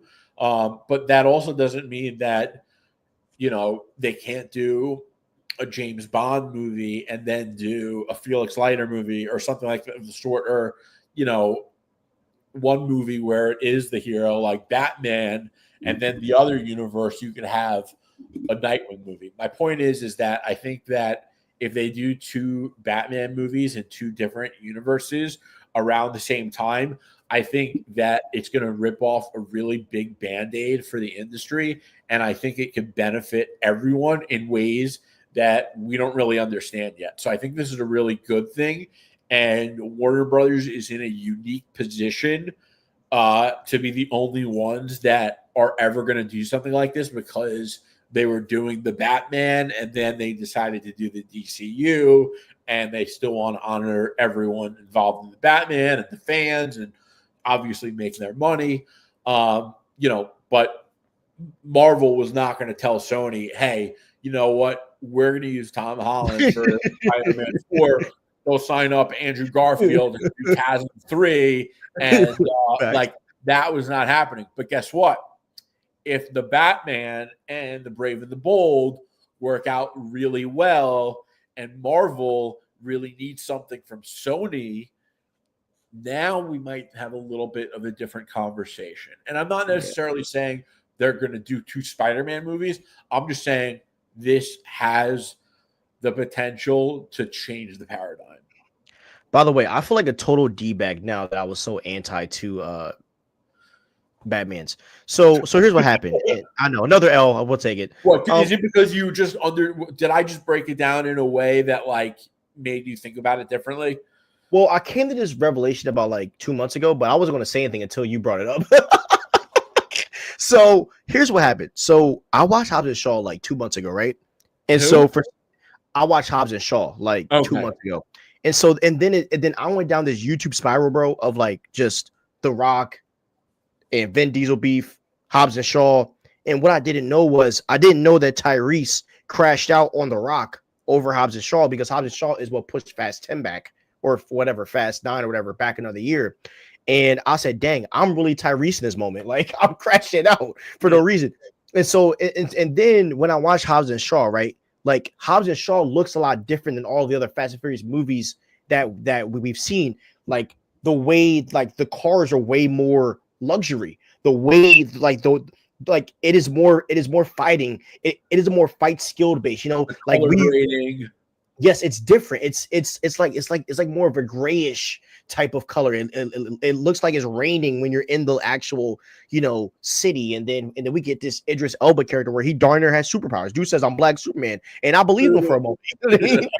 And then but like they pull off all of these things that in the regular Fast and Furious movies it will look ridiculous, but because it's in Hobbs and Shaw, it works. And I was like, well, that just sold me on having two different Batman, and it also opens up this idea of exploring a character like Val Zod, or even doing an Injustice thing if that's what you want to do. Like there's a lot of other, and the thing about DC that's a little bit different from the MCU is that the counter characters in DC are a little more popular than the like everybody knows Injustice, Superman, and Batman and all that. So they really have the potential to do something, as you said.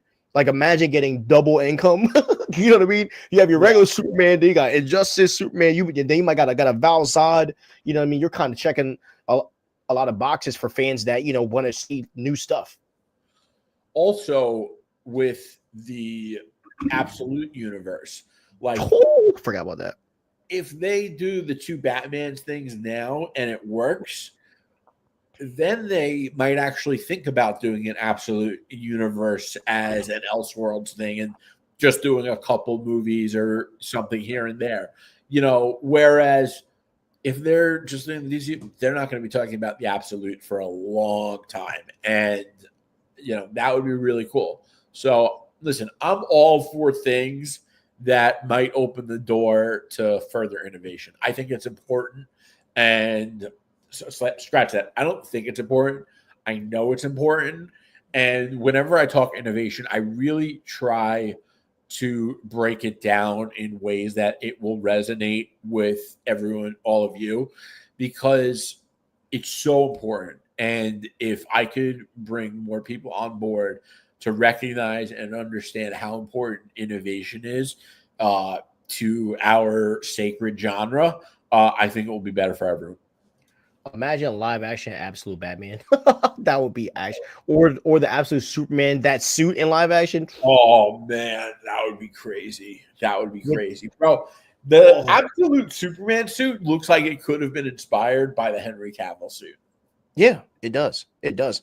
And like even when you first see it, it feels like they're like disregarding the cape a little bit just because the suit is so like absurd. You know what I mean? Like in a good way, like in a really good way. All right. Really cool. Let me read some chats real quick. What if the reason Gunn is doing projects like Clayface, Dynamic Duo, Teen Titans, blah blah, in order to build the DCU Batman universe while we wait on Reeves? Wouldn't be a bad idea. And the Russo Bros, we trust facts. My bias is telling me we should release Brave and the Bold 2027 while I bet the Batman 2 2028, but I realize the internet will destroy WB and Gunn for that decision. But I also think with the projects that they have going on, they don't really need to. You know what I mean? Like we have Lanterns and Supergirl. Well, they both come out next year. So we'll see. Hey, who knows? Who knows what? Actually, yeah, I don't know. I honestly don't know. What I personally would do is announce at Comic-Con the release dates for both the Batman 2 Part 2 and Batman Brave and the Bold. That would break the internet. Superherocuts Snyder Cult said if Superman movie failed, it's good for us. That's crazy. At this point, I'm waiting till after Superman. Peter Safran's words is still ringing in my head. In October 2027, there will be a Batman. That's all we can say. The Batman Part 2 better not be the official title when this is all said and done. I don't think it will be. I think that I feel like the industry has been moving away from numbered sequels for a while, and very few movies have numbers in them anymore. Like the last one that I could remember, or the last two, was, and these are exceptional because Fast and the Furious always did a play on words with their movies. So like Fast X or 11, whichever one was the last one. And then Guardians of the Galaxy was volume 3, but that's kind of a play on the words too, because the volume to Star-Lord's Walkman and all that. So, they're not really doing numbers anymore. So I don't think the Batman Part 2 is going to be the title. I actually haven't thought that for a while. I'm expecting them to change it as well. Facts, bro. 1 second. All right. Sorry, my wife on my phone. All right. Can't wait to hear the oath. Oh, facts, bro. Facts. Oh, man. It's going to go hard. Super excited for Lanterns. Facts. Facts, Miles. Aaron says he has homework and said, I'm a person who leaves no stones untouched. See, that's what I talk about. I want to make sure I get as much info on the character as much as possible. This character is very near and dear to me. See, that's the type of work ethic we want for people playing comic characters. Facts. All right. Real quick. Who for you is the most iconic MCU villain? That's a really tough call. I'd probably say Thanos. Really? Who'd you say? I was going Zemo. Zemo? Yeah, man. Zemo for me is iconic, bro. Zemo. And the reason why and it might sound insane. It might sound insane, but Zemo is arguably my favorite villain in the MCU, but I think Zemo is very iconic, more so because of the fact that dude doesn't really look like a villain at all, and he was just popping up in and out of the movie, just causing freaking mayhem behind the scenes the whole entire time, bro. I really think Zemo's performance is like one of the best, right? Other than like maybe like I think Thanos had a great. I think Thanos was great, but Zemo could possibly be the most iconic MCU villain so far. So I do think Zemo looks like a villain, number one. Number two, I was torn between Loki and Thanos, but when I think of the word iconic, I think it's like a no-brainer that it's Thanos. Thanos is just like, when you think of the MCU villain, the people will think of Thanos. And that is true. What makes him iconic. Okay. Well, quick question while we're here. Who is your favorite MCU bad guy of all time?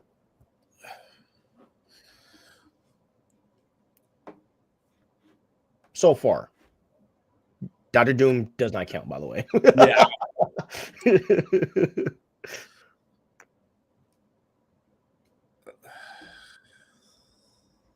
I almost want to say Kang.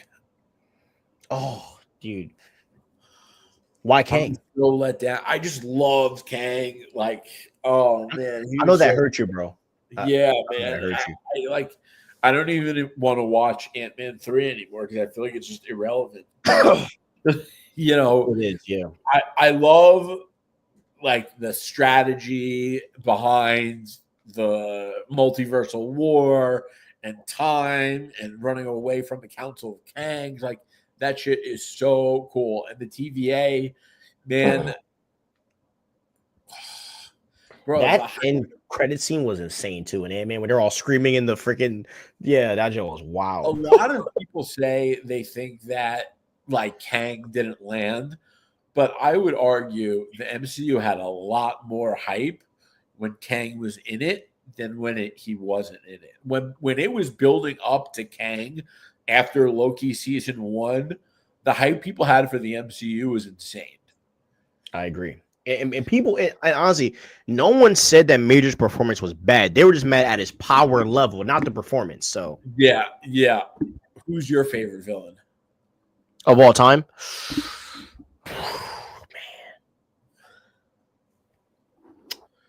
It's between Ultron or Ultron. I really liked Ultron, man. Ultron was great. Yeah, it's between Ultron or man. It's probably Ultron. It's probably Ultron. Yeah, Ultron. Yeah.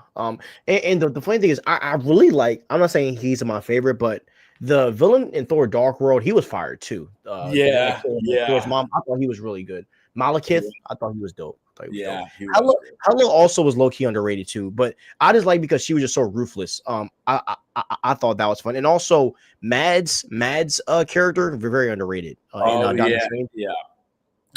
wish they gave him a bigger role or a bigger villain. He's a great actor.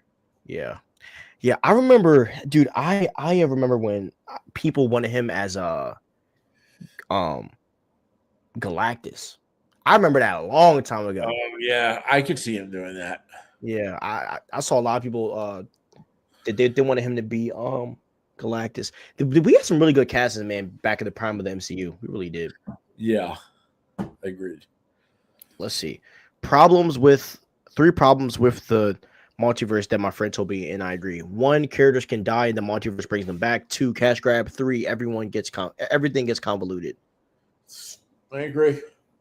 And that's the part that's weird with superheroes is because like they're not supposed to die. Or like they die, but they come back. So like, how do you do that in movie form? Yeah. You just not bring You them back can't- forever, or what? The problem with that for me is that you can't. The consequences have to be significant, and if the consequences are made insignificant because you could just bring a character back through the multiverse, you're destroying the integrity of your universe. That's the problem I have with just bringing back characters because it's the multiverse. Yeah. So technically, right now, there's no answer of how to bring them back without killing the past. So we'll just have to see what happens. Yeah. Other than a recast, do you think the Fantastic Four and Avengers Doomsday will handle better? And second, how they will make sure they will see no more. Do you mean In the Avengers Doomsday stuff. So let me just say this. So during the press one during Avengers, right? You could tell that Hemsworth and all them, who were all like, who are all pretty chill in their press runs, they were kind of avoiding Brie Larson because she was speaking out too much, and you could see Chris Hemsworth and them getting visibly uncomfortable when she kept saying certain things. So I'm not necessarily sure because when you're with the big dogs, man, it's a whole different ball game. So I'll be honest, bro, I do not know, but people like RDJ, people like people people of that class, when you're sitting next to them, I don't think you would say certain things like that. Just saying. Yeah. And Feige's famous for putting people with people. So like an example was like Tom Holland kept spoiling the freaking movie, so they had Benedict Cumberbatch with them. So every time he would talk, Benedict would like interrupt him, and then Mark Ruffalo kept spoiling. So they put Don Cheadle was so annoyed with him. Yeah. Like bro, Don Cheadle looked like he about to punch him in his mouth. Honestly, like he was pissed. So Don Cheadle kept having to shut him up, but you could see that Don Cheadle was visibly like pissed off, and I think it was because he was with RDJ during his first run. And then they put him with Mark. So you could tell he did not want to be with Mark, bro. Yeah. I agree. He was pissed. Okay, now we got a few more topics and we're out of here. All right. Avengers Doomsday first trailer is expected to drop at the end of the year. So would you be excited for, obviously that'll be after Fantastic Four. Do you think that the end of the year is a good time to drop a teaser or any things? Yeah, I think that would be a great idea, especially if they do it like holiday season and absolutely get people hyped up for this movie because they're going to need that. Bro, imagine dropping it when the ball drops on freaking New Year's Day. You drop it at midnight. They won't do that because it wouldn't. They want to get views fast and like, if people are out partying, it's not going to. Now it would be cool. And I would be out partying, so like I would love it. Yeah, right. Yeah. No, I could see it happening though, like Christmas week, like the 2 days before or after Christmas, something like that. Yep. Quick thing. Another thing that I want to see what James Gunn does as well is I want to see how long he takes to get to Superman 2, because I do feel like another ball that the MCU dropped is when to do sequels, and the DCEU dropped the ball as well because people forget Aquaman did $1 billion, and Aquaman 2 didn't actually lose profit, but Aquaman 2 could have been way bigger if they released it in a shorter time. So I also want to see that too with James Gunn. That's crazy. It makes you think like Warner Brothers dropping the ball because they should have released the Aquaman 2 sooner. I don't think Batman 2 will be affected that significantly because it's Batman. I also think they know it's out of their control. Like, there's not, they can't, whatever's going on with Matt Reeves is out of their control. And the script, didn't you say the script's done or almost done? Which one? Oh yeah, Batman 2. yeah, so Sam Anthony Mackie said that he read it already. He read the Batman Part 2 script?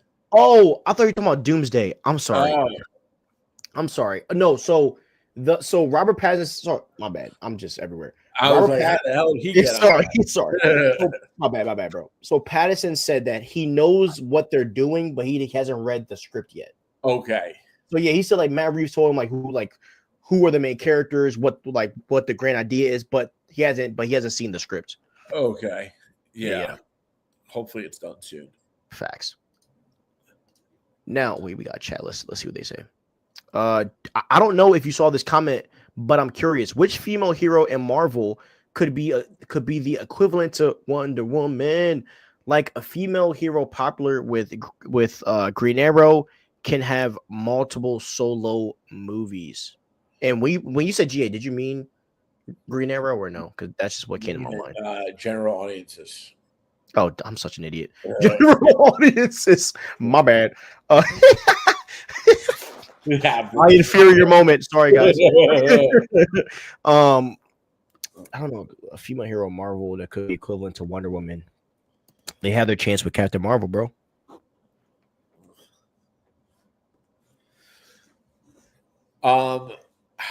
It's tough because I feel like a lot of Marvel's women superheroes are part of larger teams and not really like standalone characters in their own right. I do think Storm has the ability to be popular in the way that Scarlet Witch was.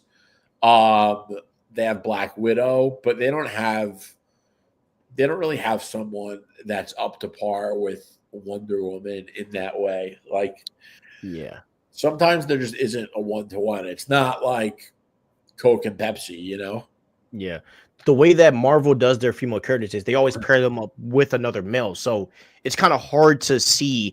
Like the only character I see getting as popular is Spider-Gwen. That's the only character I see. And I'm not saying that she can be the equivalent as in importance, but in popularity, that's the only character I think that could get that popular. I agree. And Spider-Gwen's dope. I love Spider-Gwen. Bro, there's a girl in my youth group, dude. She looks just like her, bro. It's hilarious, bro. That's crazy. Like glasses and everything, bro. It's like literal mirror image. It's weird. Yeah. Probably not cosplaying. Yeah, right. Yeah, thank God. Well, bro, she thinks it's stupid. So you would be very proud. Yeah. She's not into that cosplay stuff, bro, at all, dude. She hates it. I think cosplay is cool. All right, now, I want to remember Age of Ultron real fast because, bro, I do think this movie is forgotten, bro. This movie is forgotten a lot, and it is one of my favorite MCU films of all time because the Avengers are kind of used to each other. We're seeing fighting combos, and not to mention we get Vision, but also we get a retrospective into Tony Stark's like mind and what makes him tick, bro. I kind of wanted to hear like your perspective on Age of Ultron, like as a movie, and kind of what your reaction was when you first saw it. So I rewatched it recently too. So and it's funny you say that because I was thinking about some of the same things you were in terms of like other than Avengers, the first Avengers, in Infinity War and Endgame, they weren't really together in Infinity War, they were in different, like, smaller factions. And in Endgame, they weren't all together till the end of the movie.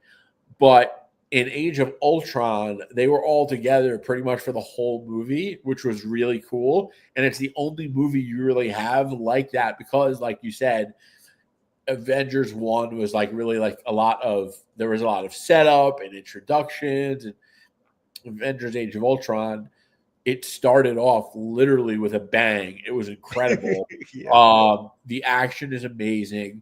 The story is not it's not just like simple, straightforward. It was somewhat deep for the MCU, and in terms of from the philosophical standpoint, and like you said, what makes Tony tick and how he thinks about things. It was incredible. It's a great movie. I really, really love Age of Ultron.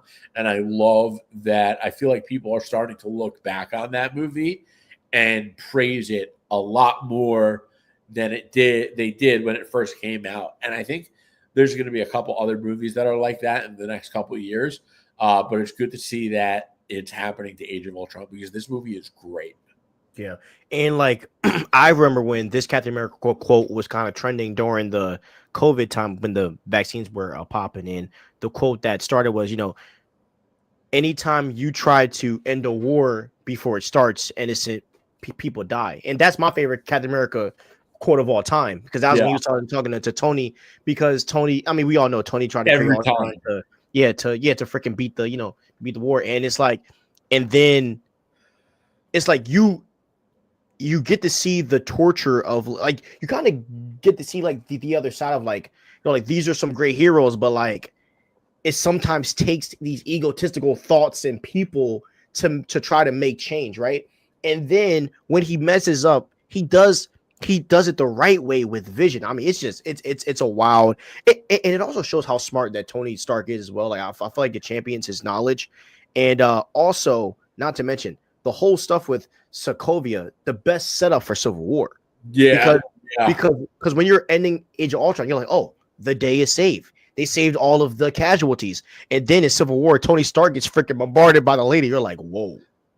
Yeah. Like, because sometimes with these hero films, like, you forget that there's real casualties. You know what I mean? So yeah, as you say, it MCU was getting deep for a while, and even Ultron's thought of, like, we see them as heroes, but Ultron's like, no, like, if you weren't on Earth, the Chitauri wouldn't have came. right. Yeah. Yeah, I mean, yeah. It made you think. 100%. Now, two more topics for you guys. I know you wanted to talk about this, about when the line is drawn, and I thought, and it's actually funny. So, Think Media, shout out to that. To that channel. So he sent me this site basically where, like, you can, like, type in a topic and it will show you, like, what people's questions are that come up. And so I typed in comic book films, and these two questions about comic accuracy and making changes to characters popped up, because I do, and it means that people are really trying to understand why us fans are, like, upset about some of these changes. So as a comics connoisseur that you are, I wanted to hear about, when is the line drawn, bro, when it comes to comic accuracy? So first, I'll start with this. I think comic accuracy in recent years has become, like, the most demanded thing of comic book movies. Everyone is saying we want comic accuracy. So what does comic accuracy mean? And comic accuracy, to understand what it means, let's start with why it's important. Comic accuracy is important because we want the characters that we feel connected to and the characters that we know and love. As many of us have been reading their comics for, some of us for decades, others shorter, but for a long time. So it's important because we feel connected to the comic versions of the character, and that version obviously works for a reason in the comics. So we want to see that in the movies. Now, comic accuracy isn't so black and white. I know it would be easier to think it was, but things often aren't as so simple. So comic accuracy, for the way it works, is the more popular the character is, the more comic accurate you need to be, and the less creative liberties you could take. For example, Batman. Batman is probably the most popular superhero character of all time. So Batman, you can't take creative liberties with. People love Batman from the comics. That's the Batman people are connected to, and they want to see that Batman in the movies. So when you do something like make Batman a killer, you are no longer talking about Batman. People want the comic version that they know. And Batman's no kill rule it's not just a moral line. It literally defines him. It is the character. But when it comes to the comic accuracy of the character and the other portions of it is that the less popular of a character, the more creative liberties you could take because people aren't as connected to that character. So, with someone like the Guardians of the Galaxy, you could do a couple of smaller changes and get away with it because, again, people aren't so connected to that character. But we want the comic versions that we know and love in the movie. 100%. And I agree, bro. And I think the line is drawn when you destroy the essence of a character to build your own idea of what a character is. And the thing about comic book films is that the essence of the characters are already created. Like I don't want to see Peter Parker's personality change outside of what I've read. You know what I mean? Like I don't want to see Batman's personality change drastically if it's not in the actual source. And I feel like one of the biggest lines for me, definitely with this Johnny Storm thing, is trying to change the actual personality and the essence of the character. Because and some people try to get me with Steve Rogers saying how Steve is a lot angrier in the comics. Okay, you can say that, but does the essence of Steve Rogers change? Yeah, and he had his moments. Yeah. I think people will always try to argue it, and it's not in good faith because people are trying to argue. A lot of people are trying to argue that a version of a character, they're trying to tell you, well, you liked Captain America, and Captain America wasn't comic accurate, so it's okay that Zack Snyder made Batman a killer. Like, no, get out of here, okay? And the other thing is, when it comes to the comic accuracy of the character, that's really important to understand. And this is what I was blanking on before that I meant to say, is that we want, yes, there's always going to be an obscure comic that you can point to and say, oh, well, in Batman issue 27 from 1945, Batman shot the gun. Like, okay, but what about the comics that we are reading in 2025? We want the traditional definitive versions of the character, not something they did in a one-off obscure comic out of canon continuity, not something that happened in 1965. We want the definitive Batman, okay? Not an obscure take. And that is so important. And it's also relevant to the Fantastic Four Shia LaBeouf thing. Like, not exactly that Shia LaBeouf isn't comic accurate, but Shia LaBeouf isn't the definitive Silver Surfer.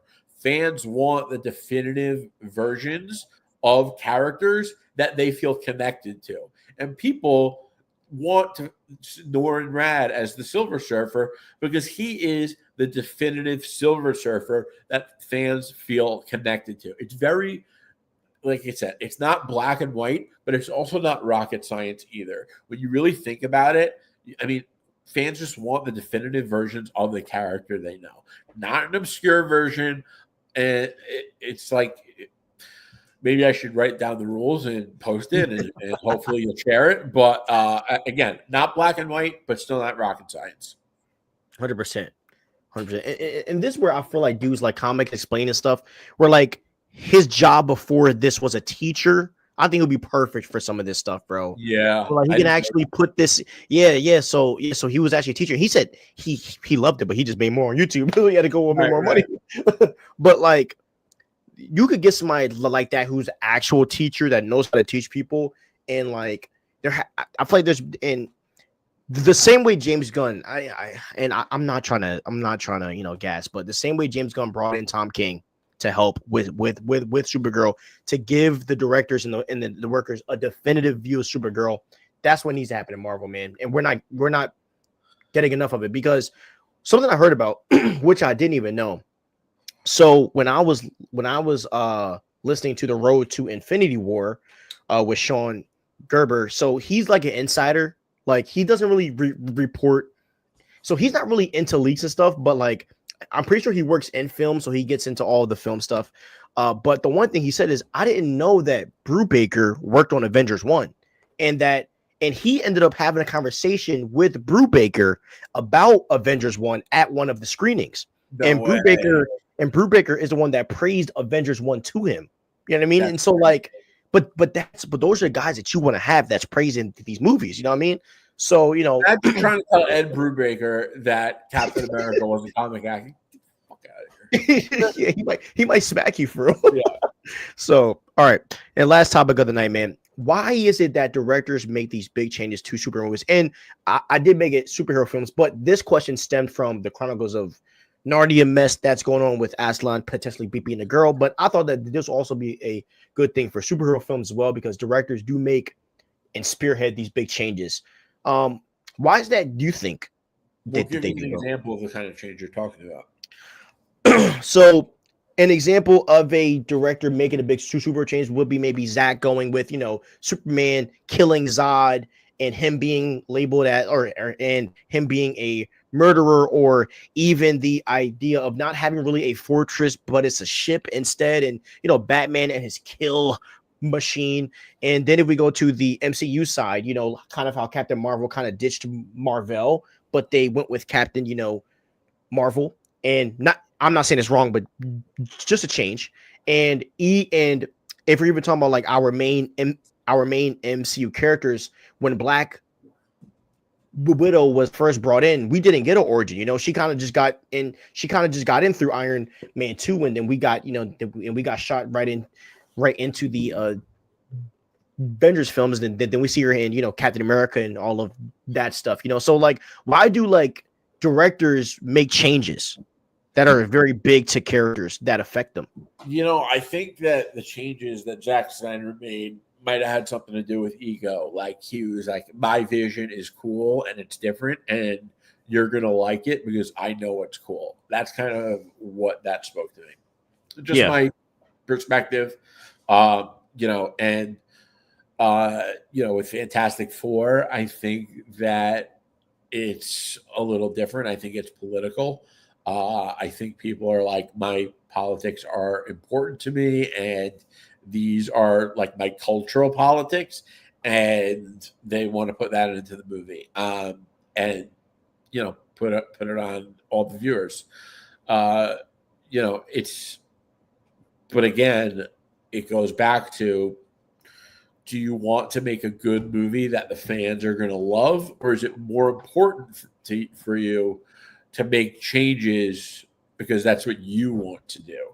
You know, and at some point you have to recognize that you are not making this movie for you, you're making it for the fans. And that was something when I worked in footwear and worked with design. You know, a lot of people fail to understand is that we weren't making shoes for ourselves. We were making shoes for a very specific customer, and you have to make shoes that they're going to like, not shoes that you're going to like, not what you think is cool, what they are going to like. And I think that there's a big disconnect in that mentality with a lot of these decisions, because the person buying the ticket is the one that needs to like the movie. Yeah. I think that a lot of people treat superhero content like how, like, they don't.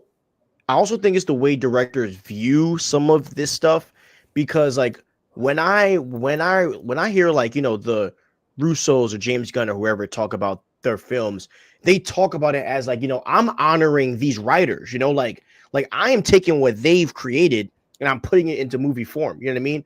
Versus with some other directors, they really feel like they're making their own thing, you know? And I do think that when you're directing content that people have created before, there has to be a level of being humble, you know, and saying like, yo, like, this dude's created this, I have to honor that. And I do feel like the honoring has gotten cooked a lot, you know, when it comes to directors and, you know, some of the content. Because I'll be honest, if I put my blood, sweat, and tears into writing something and you make it completely like different of what I've created, I'd be pissed off too. The way I see it is that it's like abuse, because you get this job to make this movie and it's not your movie, it's the studio's movie. And that's what a lot of people don't understand. John Campea talked about that, about Zack Snyder movies, and Peyton Reed, who directed the Ant-Man. He's like, these are not all of a sudden Zack Snyder's movies or Peyton Reed's movies. They are Marvel's, they are Warner Brothers. That's just the way it is. And they get these jobs and they abuse it because you make decisions that are not in the interest of the movie's box office performance, because the interests are not in the decisions of the audience. You're making decisions based on yourself. I understand that there's an artistic, vision and everything like that, but that artistic vision, it needs to connect with box office sales. Facts, bro. 100%. So, all right, y'all, we're going to end the episode here, man. Hope you guys had a great time. Just have a great week, man. Hope you guys have a great Easter. Eat a lot of food. You know what I'm saying? Have fun with your family. Have a great week, y'all. Peace out. Peace.